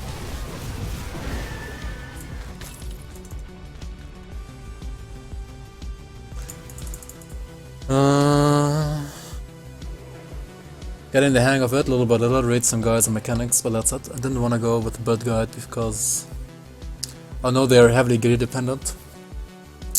Well, not the ones that are marked with beginner build, but yeah, the other ones are, that's true. Being my first run, I won't be able to play them anyways. I mean, yeah, again, it depends, like, what I just said, right? Like, there are some beginner builds, those are like fine to follow. You're a beginner, obviously. Most of the time you miss some items. Wait, I do? Or he? Wait, yeah, I might be using some items. Oh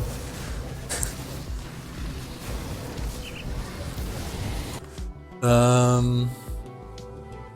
I was extremely hyped after reading the latest misadventure, like really hyped. That's good, that's good, yeah.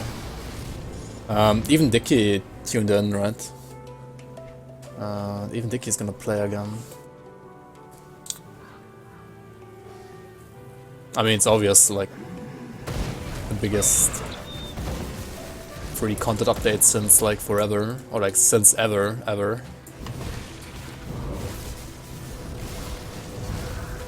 But yeah, the misadventure itself...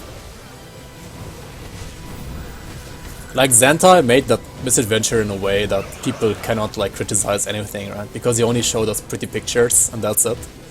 So, obviously, people are already gonna be like... Alright, that's gonna be great, good job, everyone. Yeah. I mean, I'm not saying they're not doing a good job, like, they are obviously doing a super good job. But some other misadventures were like a little bit more interesting, because you could actually like see some stats as well. But we're not using that, we should go for Ascension here. And yeah, like you could actually like discuss things, and then people would actually also be like flaming Xantai, I guess, for some decisions. But yeah, we made sure that he's not flammable this time. Great, yeah, that's basically what the thread looks like right now. I mean, understandable, because it really is great. But it's also like that because he only showed us like pretty pictures, and that's it. The pretty pictures he did show us though are awesome, so can't blame him. I want patch notes. Ah, it's like way too early for that, man. Like, they're not even finished. Like, I think they're just like started testing, like.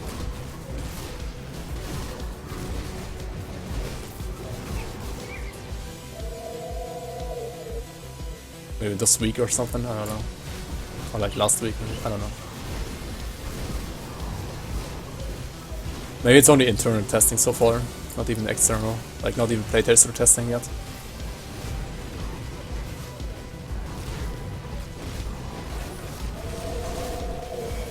But like, who are there like internal testers except for Zentai, to be honest? Like, there are none, right? I mean, and Grava maybe, I don't know. But Grava is like, I don't know, is he really a tester or is he just like... He's like always imitating the beginner build, like the beginner player, right?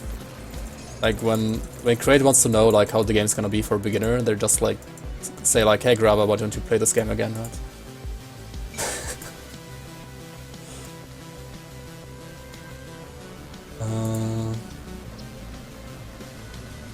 Let's get this one as well.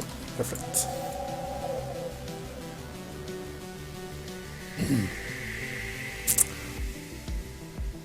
Hardcore character is doing so well, can't die if you don't play. Nice. Or more like Resident Sleeper, you should play some hardcore, man, what the hell.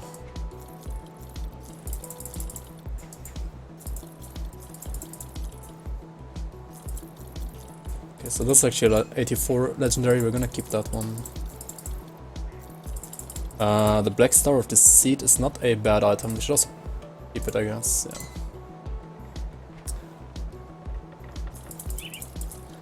This is what, 65? That's gonna be vendor trash. I mean, not vendor trash, but like blown up, you know.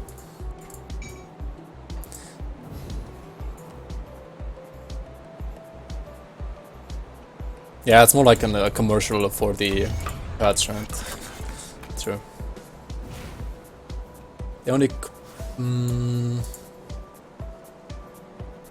I want to see changes. Yeah, I mean, they would have probably posted some changes if they were like to actually release it in November, but yeah, it seems like it's gonna be December or like early December instead. So can only help us up more.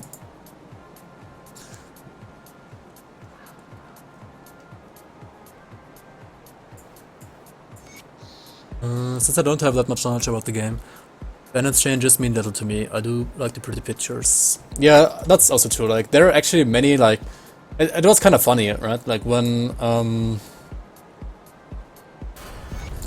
way more people were playing this game at, like, FG release, right? There were, like, so many PoE people and other people, Diablo people playing this game, right? And then like the first patch hit, and there were like so many people like super upset about some of the changes.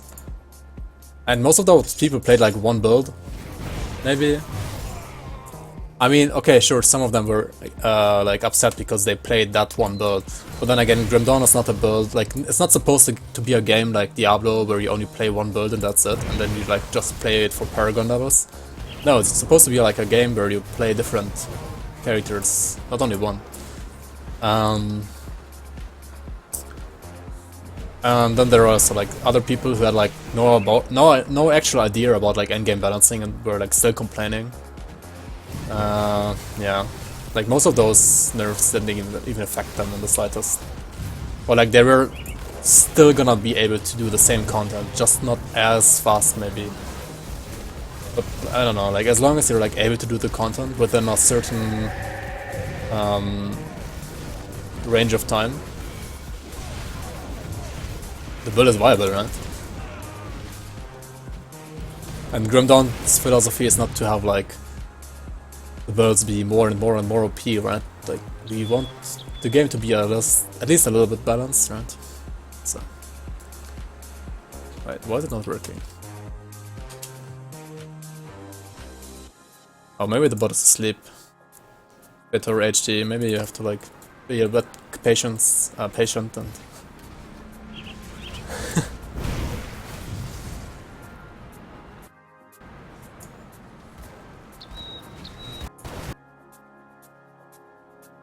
Wait, why are you guys people laughing?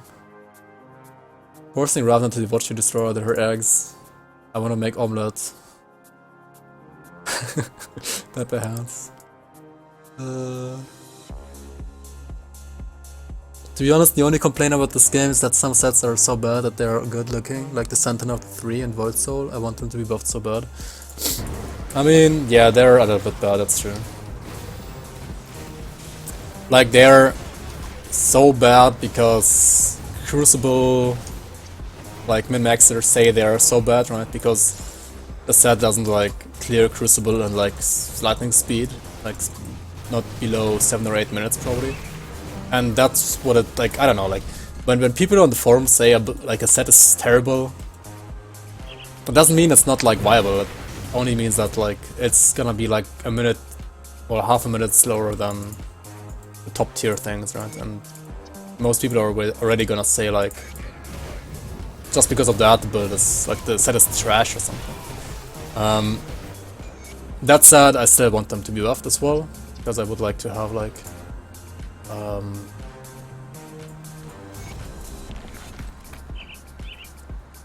like more, like, balance is never really a bad thing, right? I guess when everything is like the same, then it's bad. But if things are different but still balanced, that's like the perfect way, right? Or like the perfect, oh, the blood growth monkas. Let's not die here, right?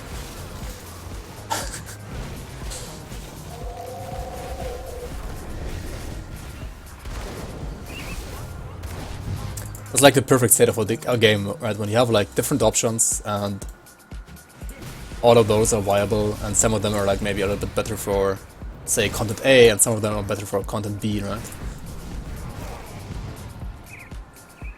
Fevered Rage set buff. Oh yeah, like the of the 3 set is, like, if you compare of the 3 set to, say,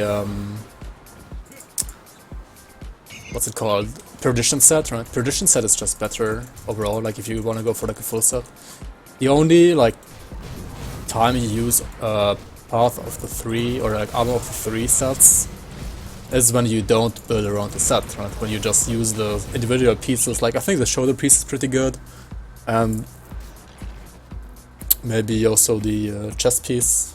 You can use those on like general acid retaliation builds, I believe. But like focusing on the full set is kinda always terrible.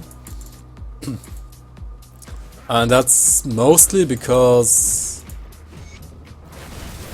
well, not, yeah, because like the set supports spells, mainly Vire Smite, which are not really made for retaliation, right? Like, or that have like bad synergy with retaliation, right? Because like the retaliation bonus to Vire Smite is only gonna be to like the dash, right, and not to the fire. Like, if the retaliation was added to the fire here, then it would be really good, but it's only for the dash. It's only like a once, like it's only gonna apply once, right, the retaliation damage. And because of that, the value has to either be like insanely high, or it's gonna be trash, and, well, right now it's trash.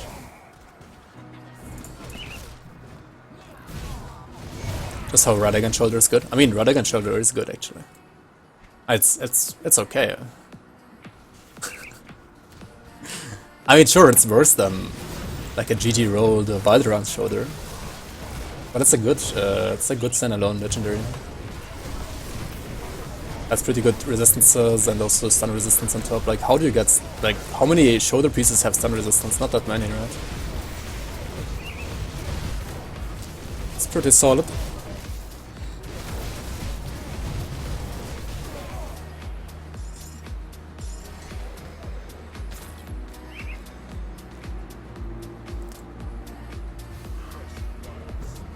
Feel a good man, but what? Also, it also cannot tap.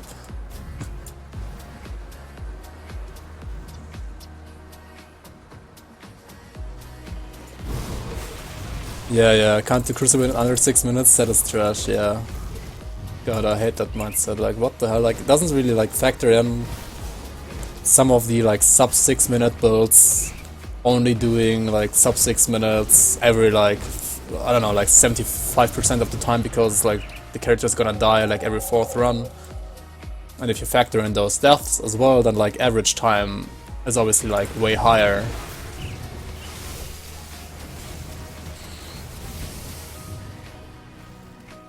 But yeah, oh well.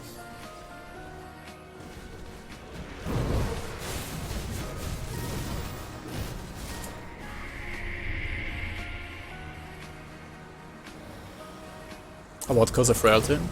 They want Chaos R in it. Yeah, the thing with Chaos is... Chaos is in a weird spot, because...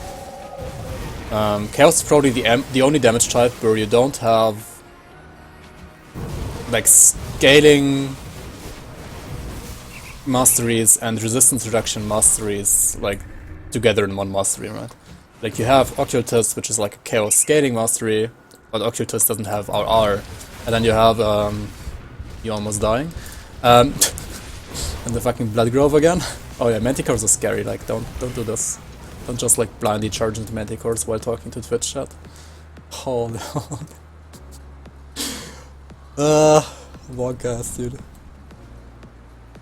Like, at least put the seal down before we do that. Now we're fine, right? Now we can talk.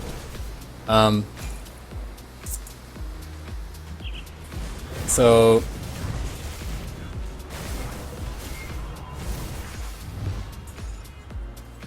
what was I gonna say?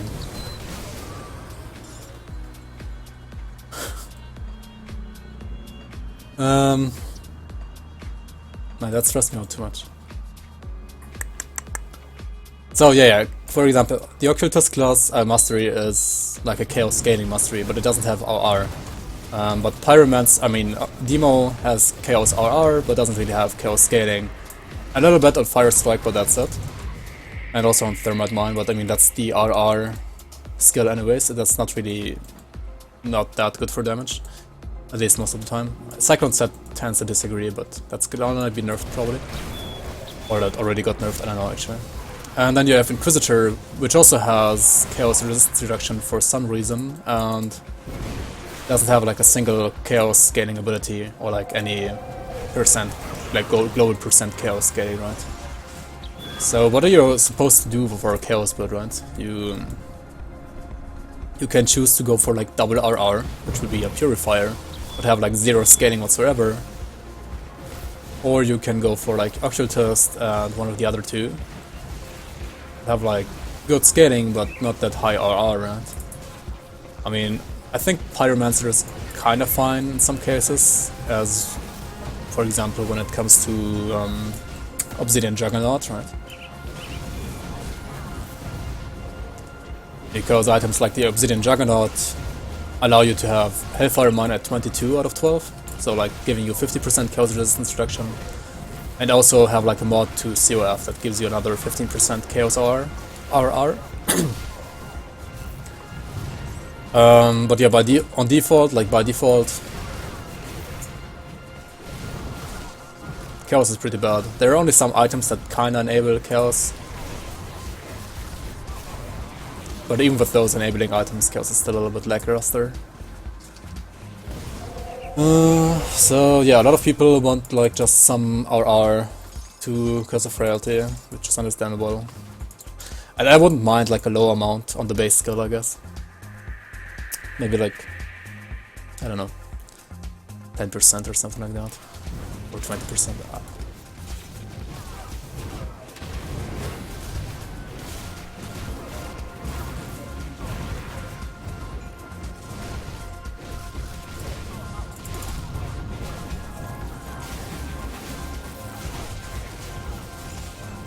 I mean, they could have given it like 1% per point only, right? Like 10 for base, like for soft cap, and then 20 for hard cap. It wouldn't be much, but it would help a bit at least. And since most of the like Chaos builds have Chaos or RR mods for COF anyway, it would fit, right? Dark Blaze Sentinel, do field ranged. Wait, Sentinel, not Pyromancer. Wait, what? Oh, yeah. I mean, yeah, I would probably play Dark Blaze as a Pyromancer because, well, not only do you have Fire Strike, which is arguably better than RF for ranged builds, but also you have, yeah, like Chaos resistance reduction from Hellfire Mine, right?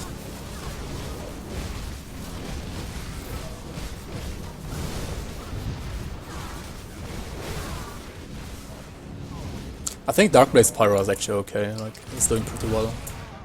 Like, he's not top tier, but he's like pretty good.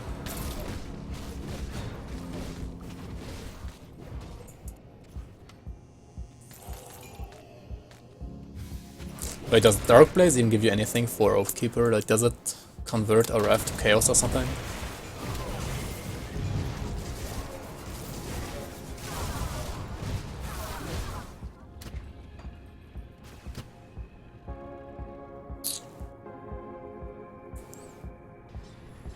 Curse of Everybody. That's true as well, like, Curse of Frailty is...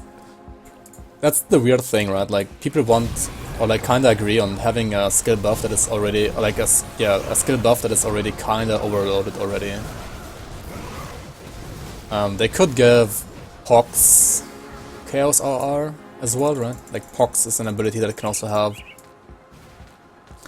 minus RR from mods, like from item mods, so it should also be able to have it as a base. They could give like Pox Chaos RR, I guess. Maybe on like the, I don't know, second or third node. Like probably, maybe on the third node, yeah. Maybe that's too bad though. Like the third node is pretty bad. It would make the third node better at least.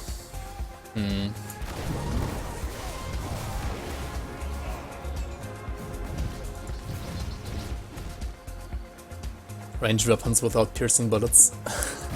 It's everything apart from Dagalans and what's it called again? Desolator, right? I mean, yeah, those two are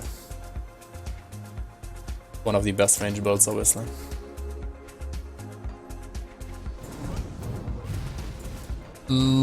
Actually, I think I want more DA, right?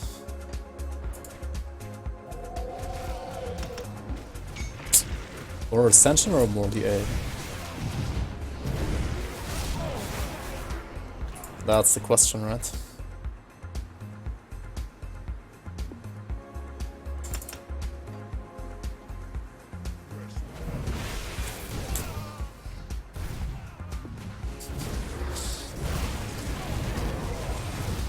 The thing is, Dagalan is... I mean, not Dagalan. What's it called? Darkblade is actually fine when you go Pyromancer because...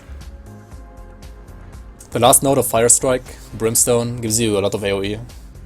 So, you don't really care that much about piercing. But then again, I mean, yeah, Dagalan has Fire Strike as well, and...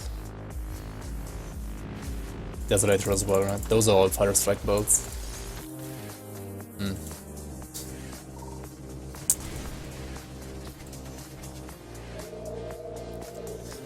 I also don't know why they decided to like hide this, the effect that this, like those weapons can pierce through. Right? It's kind of weird.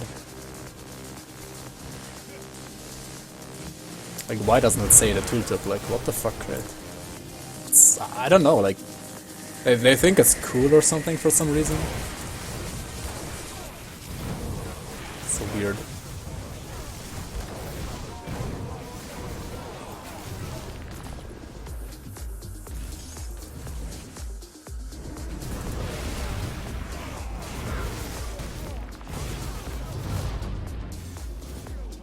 I really don't agree with that design decision.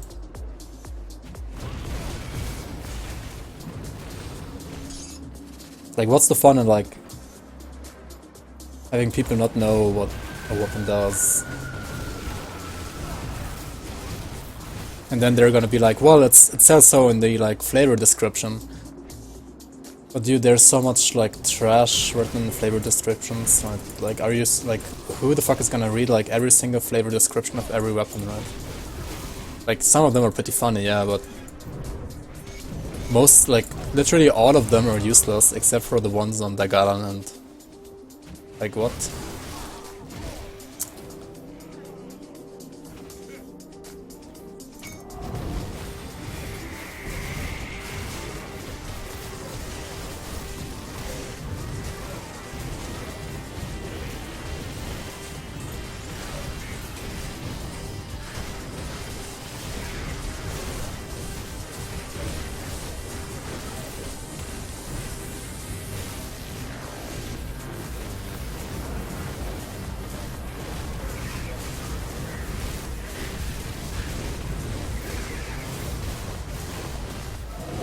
met. Yo, Mr. Andy, thank you so much for the follow. Very much appreciated. And welcome to the stream. Alright. Not really their fault. I mean, it is. Sorry for Easter for her. Dude, like, what? I mean, they're trolling, I know, but like, they literally just have to write in the fucking tooltip, like, this weapon pierces. That's it.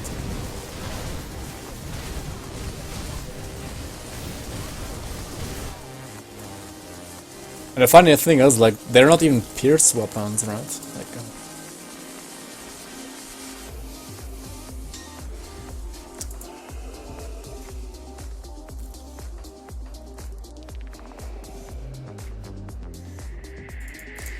time for some more Tetris, I guess, and then yeah, some vendor time.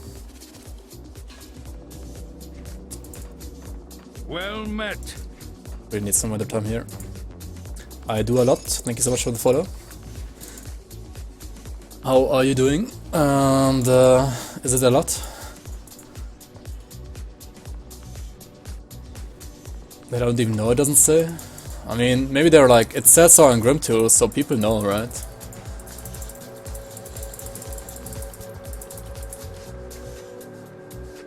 Flamekeepers. Flamekeepers are actually like an okay blue set for like demos and inquisitors. It's like a first to go, like a first beginner's set.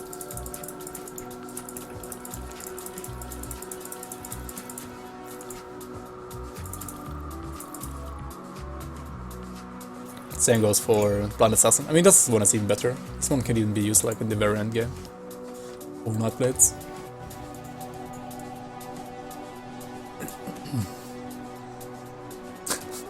Aha, indeed, yeah.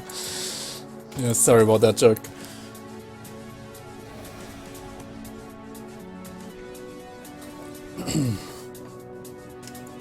He said no, not funny, and left. Clap your hands.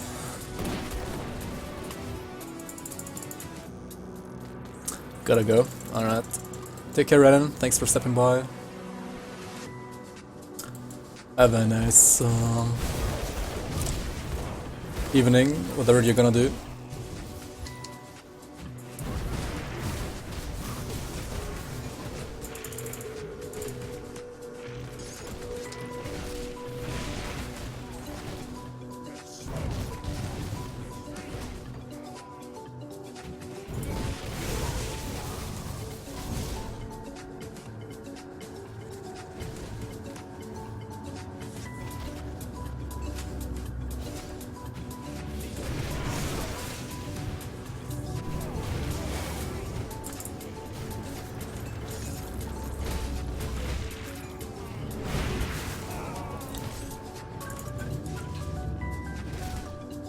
Hey, playing first time as a Paladin too, but keep dying Act 2 Elite at the gun shooters, always 2 to 3 shots at 10k HP. What is their damage type?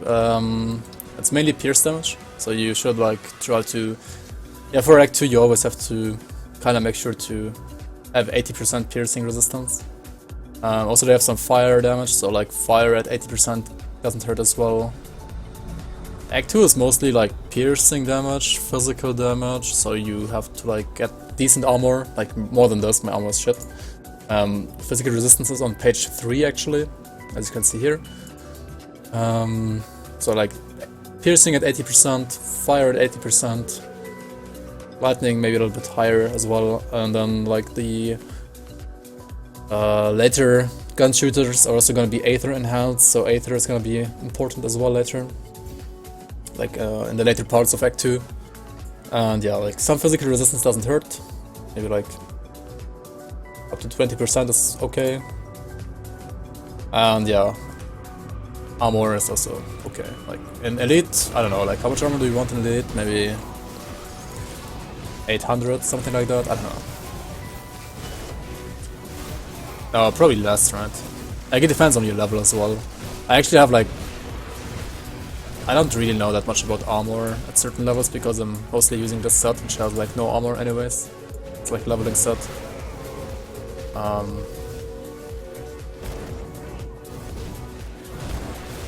Aether is probably too much actually for Elite Act 2.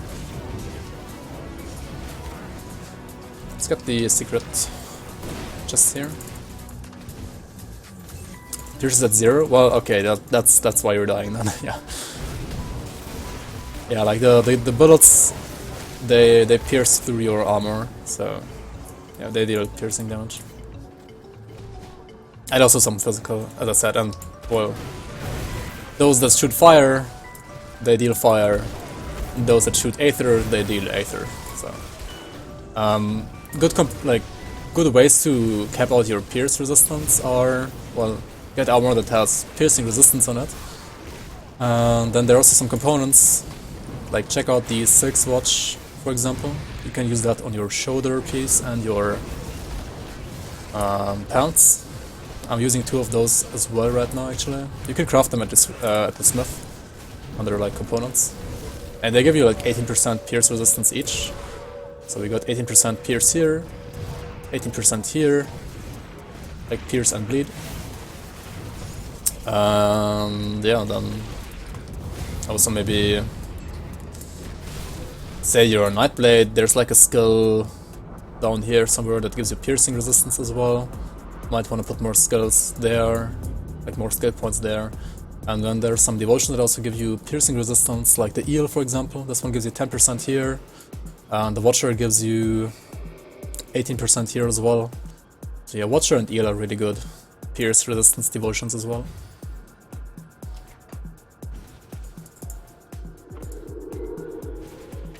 So yeah, those plus double 6 watch and maybe some pierce resistance on gear to, well, probably have to find first, but it should help you out. Maybe you like should farm a little bit more in Act 1 first, get some like, I don't know, pierce resistance on rings or like any armor pieces, right?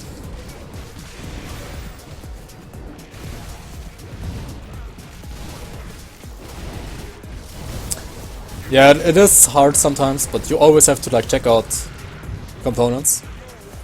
Like always check out components. And once you're also, like once you're honored with a faction, you will get access to augments. And those augments also give you resistances. So, yeah, I'm gonna show you after this boss.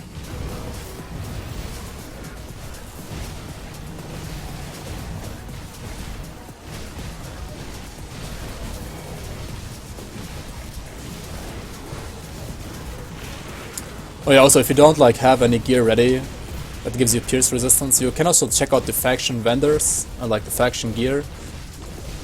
You can like buy maybe some faction gear there, maybe a shoulder piece or something like that just gives you pierce resistance as well, and use that at least while like playing through Act 2, right? Still using a yellow ring at level 95 because it has 71 OA and 50 plus poison resistance. I mean, that's a pretty okay ring.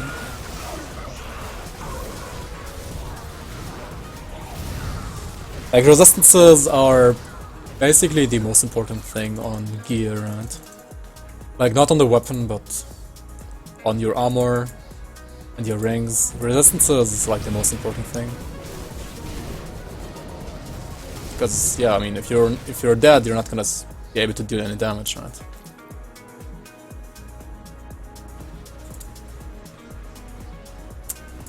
Okay, let's go back here, but and hand in some quests.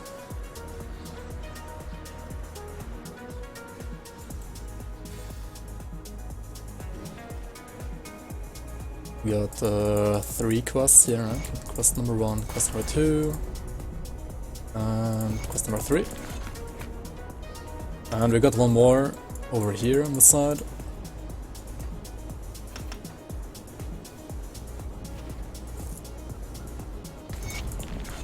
We actually got 2 more here in the foothills.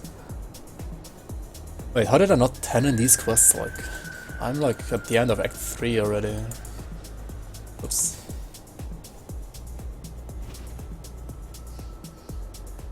Yeah, there you go, you can take it.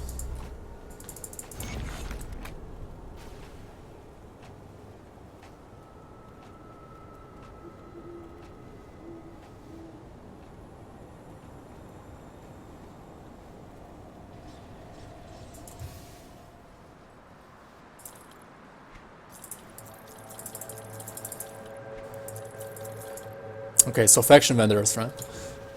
For example, this guy, the quartermaster of Devil's Crossing. Once you are at Honored, he will sell you augments here that you can put on your rings and amulets, for example. And other faction vendors will sell stuff that you can put on your weapons. And then once you're revered, you will have even more powerful augments that you can put on your rings and amulets, and some of them also on your armor. So yeah, check that stuff out if you have any problems with resistances, especially. They are really good. Maybe we can also upgrade some of our here. I mean, we don't really have to though.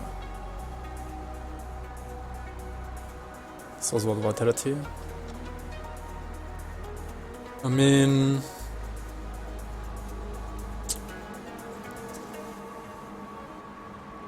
we can get rid of the lightning actually. We don't need it anymore. And just use the general OA and the A1. Okay.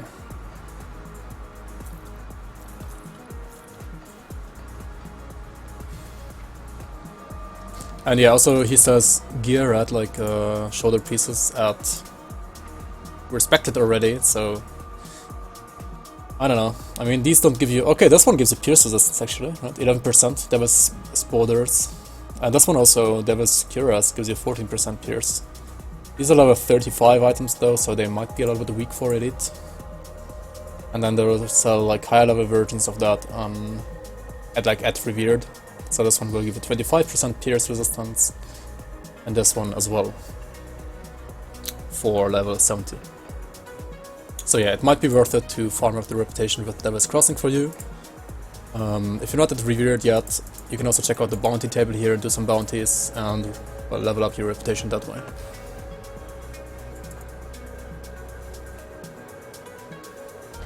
Level 4 this, 94 this stream, of course. It's not gonna be that much longer. Like an hour maybe.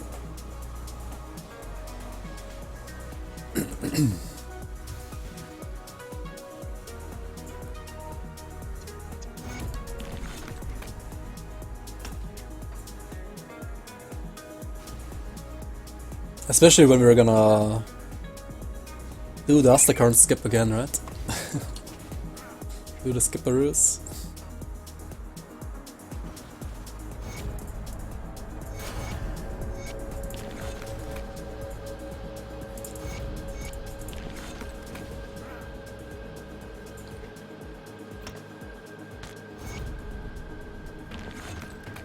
I mean, it's not gonna be another hour actually, it's maybe like half an hour. Until 94 actually. Okay, so we got this portal, right? And we go back to the Darkveil Rift here. It's like 10 hours, that's true, yeah.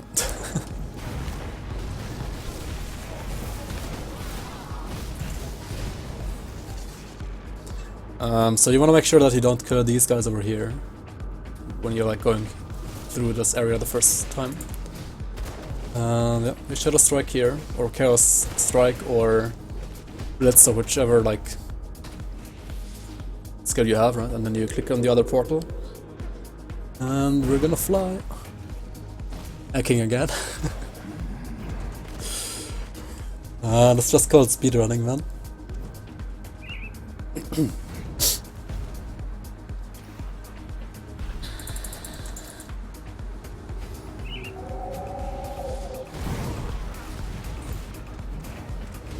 Oh wait, there was an elite. Actually, we should probably kill the elite, right?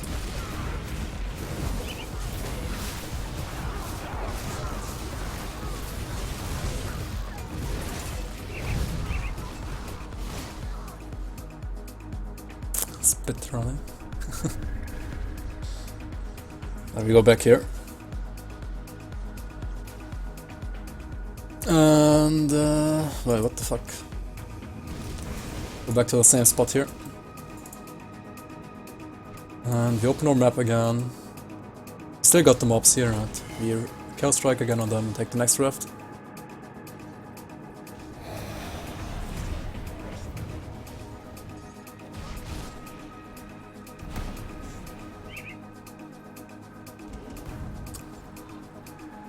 It's actually lagging a bit because I'm too fast, right? Eyes are bleeding. Yeah, like plug your ears. I mean, plug your eyes, right? Oh, we actually landed like next to this shrine. How convenient.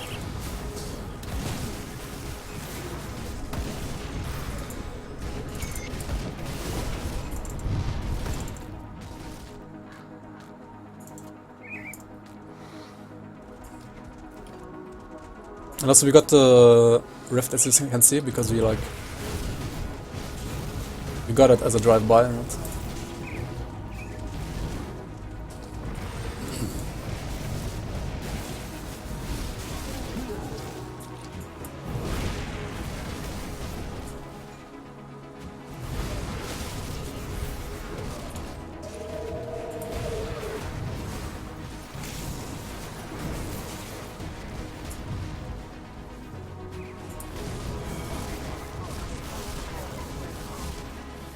So we wanna leave a portal here.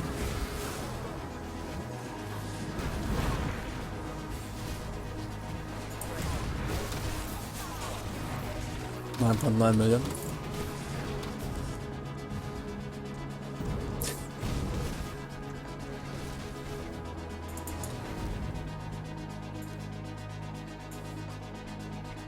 What do I skill next? I get Ascension maxed out, right? Vigor maxed out as well. I mean, it's only gonna be like 4 more points, right? Because we're gonna get like 1 point per level now. So to 94 it's gonna be 4 more points. Kinda doesn't really matter where I put them.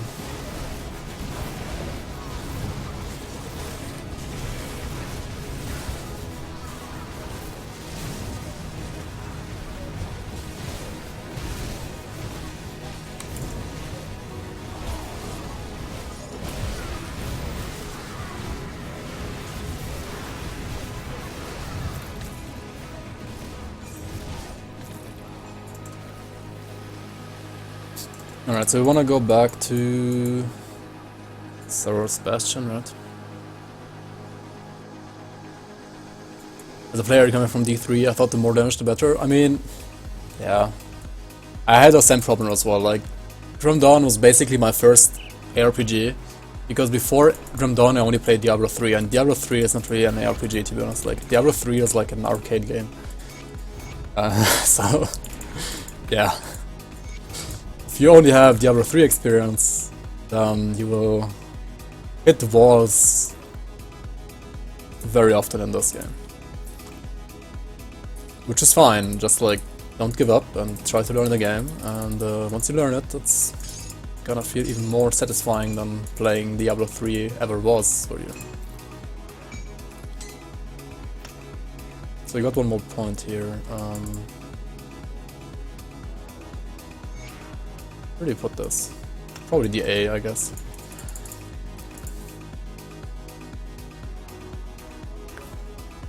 Yeah. Like Diablo 3 also, like, there are like so many stats in this game that you have to like be wary of, right? Like defense is not only like one defensive stat, right? There are like actually different stats that you always have to like take care of, and you have to also like think about like, okay, which stat is like more important for which act, right? So that way you can like prioritize different resistances for different acts. I mean, the best way is to like just max out all of them, right? And that's like your goal, like your end game goal, where you would like to be at the end. But that's not gonna be like too easy, especially if you don't have like the OP level gear I have right now. So yeah, you have to like balance out everything a bit and think about which gear to actually use and for which reason. Not only offensively but also defensively. And in Diablo 3, I believe you I mean, do you even think about anything in Diablo 3? Like, the last experience I had in Diablo 3 is like, you just level, and then you get a set, and then you just use that set, and then you're done. I mean, you're not done because you can, like, start farming and get even better items, but you don't really have to think that much, right? You just get items, and if they're, like, legendary or set, then chances are that they're gonna be better than what you had before, right? Whereas in this game, you might get some legendaries, but you might not be able to use them because, well, they're actually either worse than, say, some green items that you found, because the green items you found were, like, pretty good for some reason, because you got lucky with the FXs, for example. Or because the one green item that you use has, like, the perfect resistances that your build needs right now, and you have to, like, figure out another way to fix the resistances first before you're, like, able to use the legendary item that you would like to use. So I can see sometimes people being a little bit bummed out that they can't use, like, their legendary items right away. In some cases, that's maybe a negative thing, I guess you could say. But you just have to, like, adjust your build a bit, and then you can use it anyways. You just have to be, like, able to think about how to adjust my build correctly, and if you're able to do that, then you have, like, no problem with the way resistances work in this game.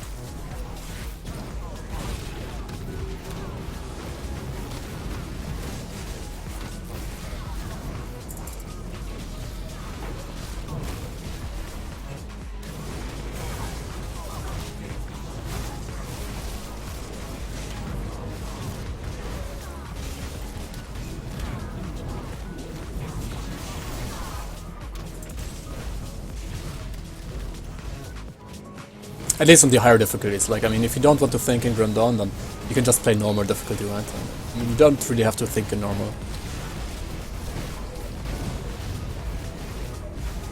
Like, you can just breeze through normal doing whatever you would like to without looking at anything, to be honest. Like, that's fine as well. But if you want to play higher difficulties, you have to actually, like, get a good, like, understand the game first, and then try to become good at the game. And that's what an RPG should be, right? I mean, it should be, like, easy to get into, but, like, hard to master. And I think Grim Dawn does a pretty good job at that.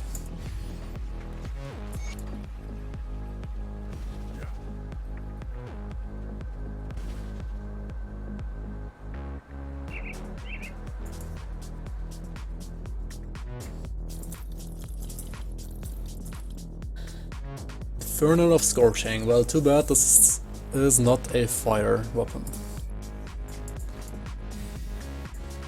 It's like double fire rolls. That's actually pretty good, but well, it's a cold weapon, so it's pretty bad on the cold weapon.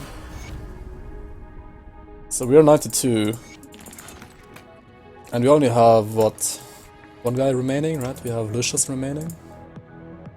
Lucius is probably gonna give us 93, so we have to do, like, some other stuff for 94, I guess. So we could maybe do, like, I don't know, like, first quest of Act 7 or Hargate's Isle, right?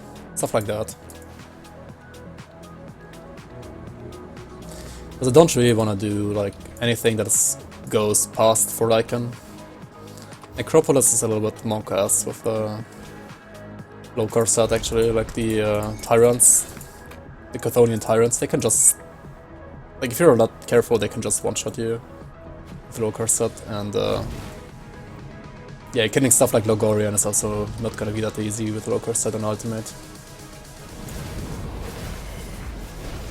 Like, already these guys, like, would kinda two-hit me if they had the chance.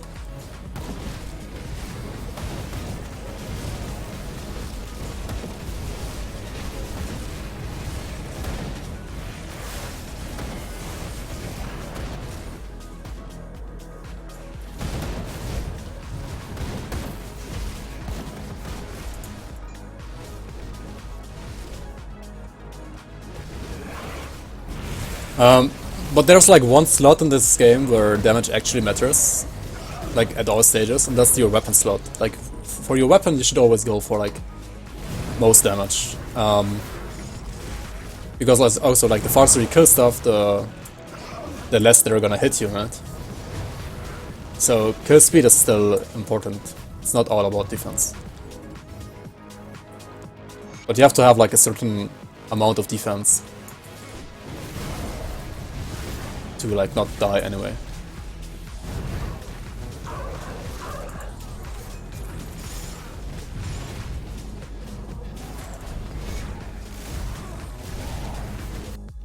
Thank you, I will look for the gear with resistance. What is that level gear you have and where can I get it? It's called the low car set. And you can equip it from like level 1 on. Like you see... Yeah, you see like it says required level, player level 24. But that's only because of the component I have on this. Like the base, like this is 1, 2, 3, 4 pieces. The base of those is for level 1. So you can equip it all the way from level 1 to 94. If you know how to play with that. But you're gonna be a little bit squishy. And you can get it from killing the secret boss, or like the secret celestial boss called Lokar. And yeah, he's like the easiest out of the hardest bosses in this game. So there's like there are different difficulty categories, right? There's like you have normal mobs, right? Then you have elites, then you have purple bosses, then you have like purple act bosses, then you have nemesis bosses, which are the red ones. And that spawn like once you have reached nemesis stages with like these factions. And then after that you also have the, well, celestial bosses. And Lokar is like the easiest out of those celestial bosses. And yeah, Lokar is also only on ultimate, like you have to... Yeah, this is true. Some celestial bosses are on elite and normal as well, but Lokar, for example, is only on ultimate, yeah. Like the secret... There are like 3 non-secret celestials and 3 secret celestials. The non-secret celestials are available on normal, elite and ultimate. Holy shit, I'm almost dying to trash again. And the secret ones are only available on ultimate, right? So you have to first go to ultimate, have a strong character, find the secret quest, open the way to that secret boss, right? Kill it, kill him, and then farm him until you have all the 4 different pieces. I mean, he has like 100% chance to drop a piece, but it's always gonna be like one of them, and you might be unlucky and, I don't know, like get 4 of the shoulders or something like that, right? So you have to like, on average, probably like kill him at least 10 times, right?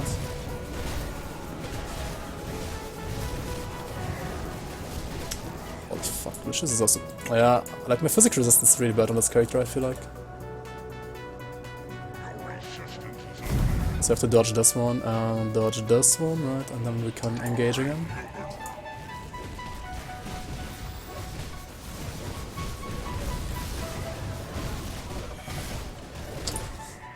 Holy moly, dude. Oh my god. Okay, I could have like kept on attacking actually there.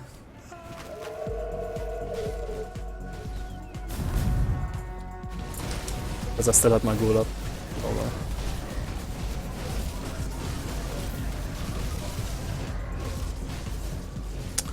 Let's just play this safe.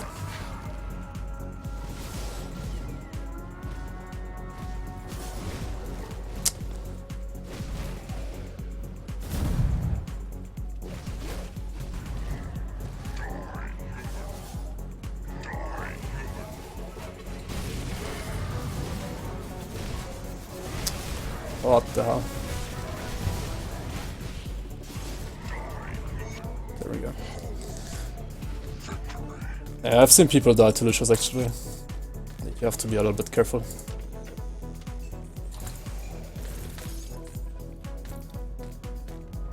This guy was also way easier on the Dervish actually.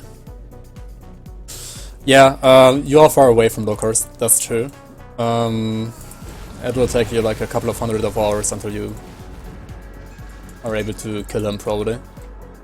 But there are like 2 other things for leveling that are like way easier to reach. So one of them are experience potions. these here. You can buy them from Act 6, right? What they called again. Wait, I've never met them so far. I mean, yeah. There's like a faction in Act 6 called like Mammoth Resistance, right? And once you're like revered with them, so like the highest status, they sell you experience potions. And yeah, they're pretty handy. They give you like plus 100% experience. Also, hey Snow, how are you, man? Welcome to the stream.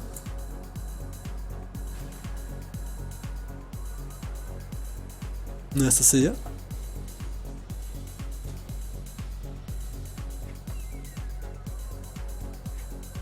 And then there's like a ring, like a leveling ring, that you can get on in Act 7 at like a secret spot near the Temple of Uzir, which you can actually get in normal, elite and ultimate. Alright, enjoy your food, man.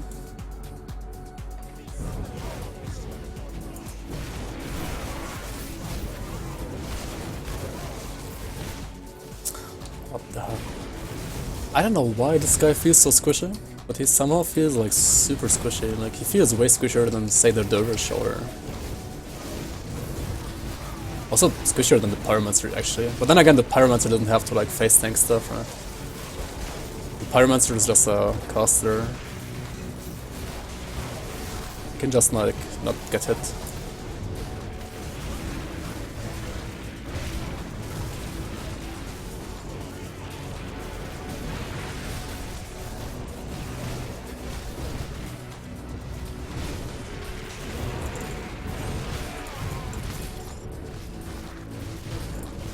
Alright, we are 93, one more level to go.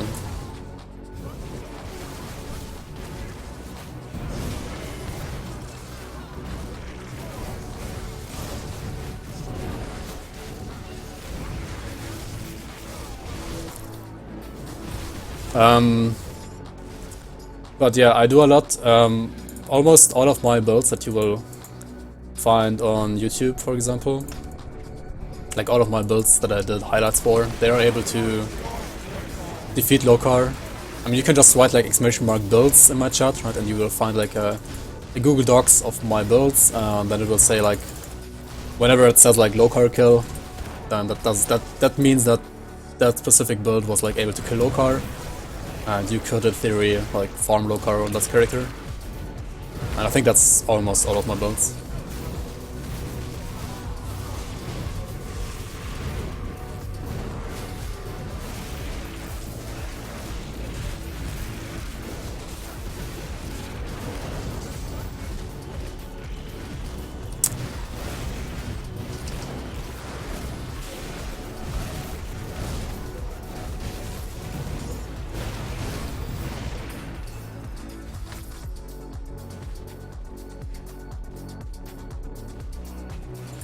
And I'm currently working on trying to do like a build for every class.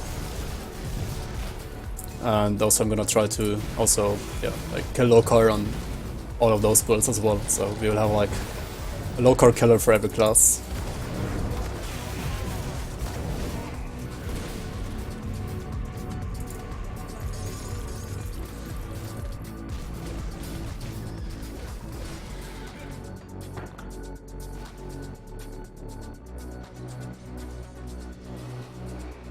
Washing the thumbs, yeah, exactly. Wait, what? Oh, whoops. I thought I had the kill the cultist quest. Whoops. I have to kill Anasteria first, my bad.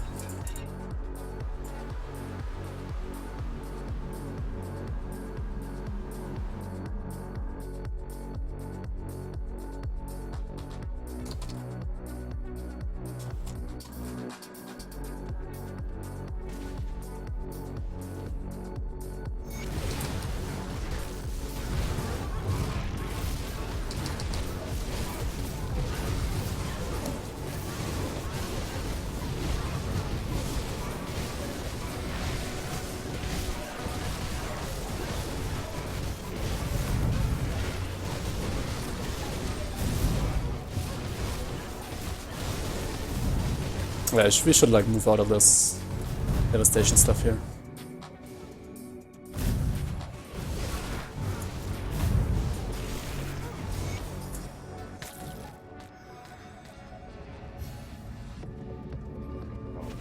Oh yeah, also if you're like a new player, you should probably not kill her. That's not the way to go on your first character. You should definitely side with her. Because she has some additional like faction gear and augments and stuff like that. I'm just killing her because on this character I don't really need her stuff.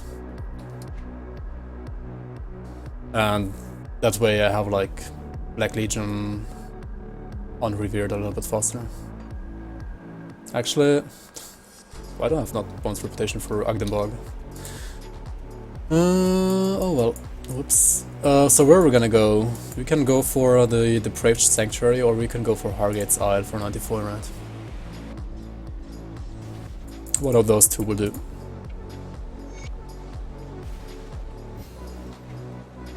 Could also do like sorry, could also do like Hidden Path Part 1 or something.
And the only like, well, annoying thing on this level is the poisoned ground that deals also like % max HP damage.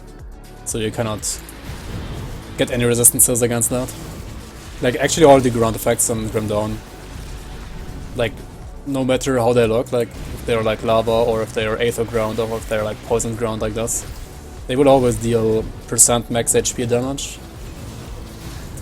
And you cannot get any resistance against that, so you always like have to not stand aside.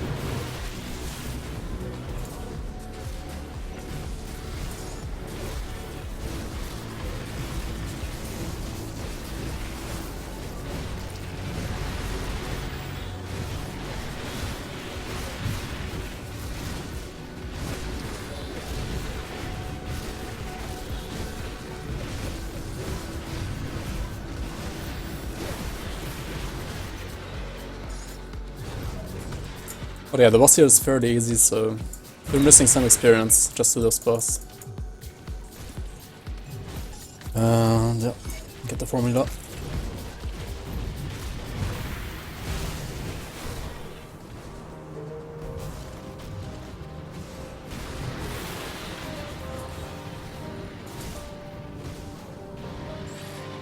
Let's see, maybe this is gonna be enough for 94 now. Yes, it is. Okay, perfect.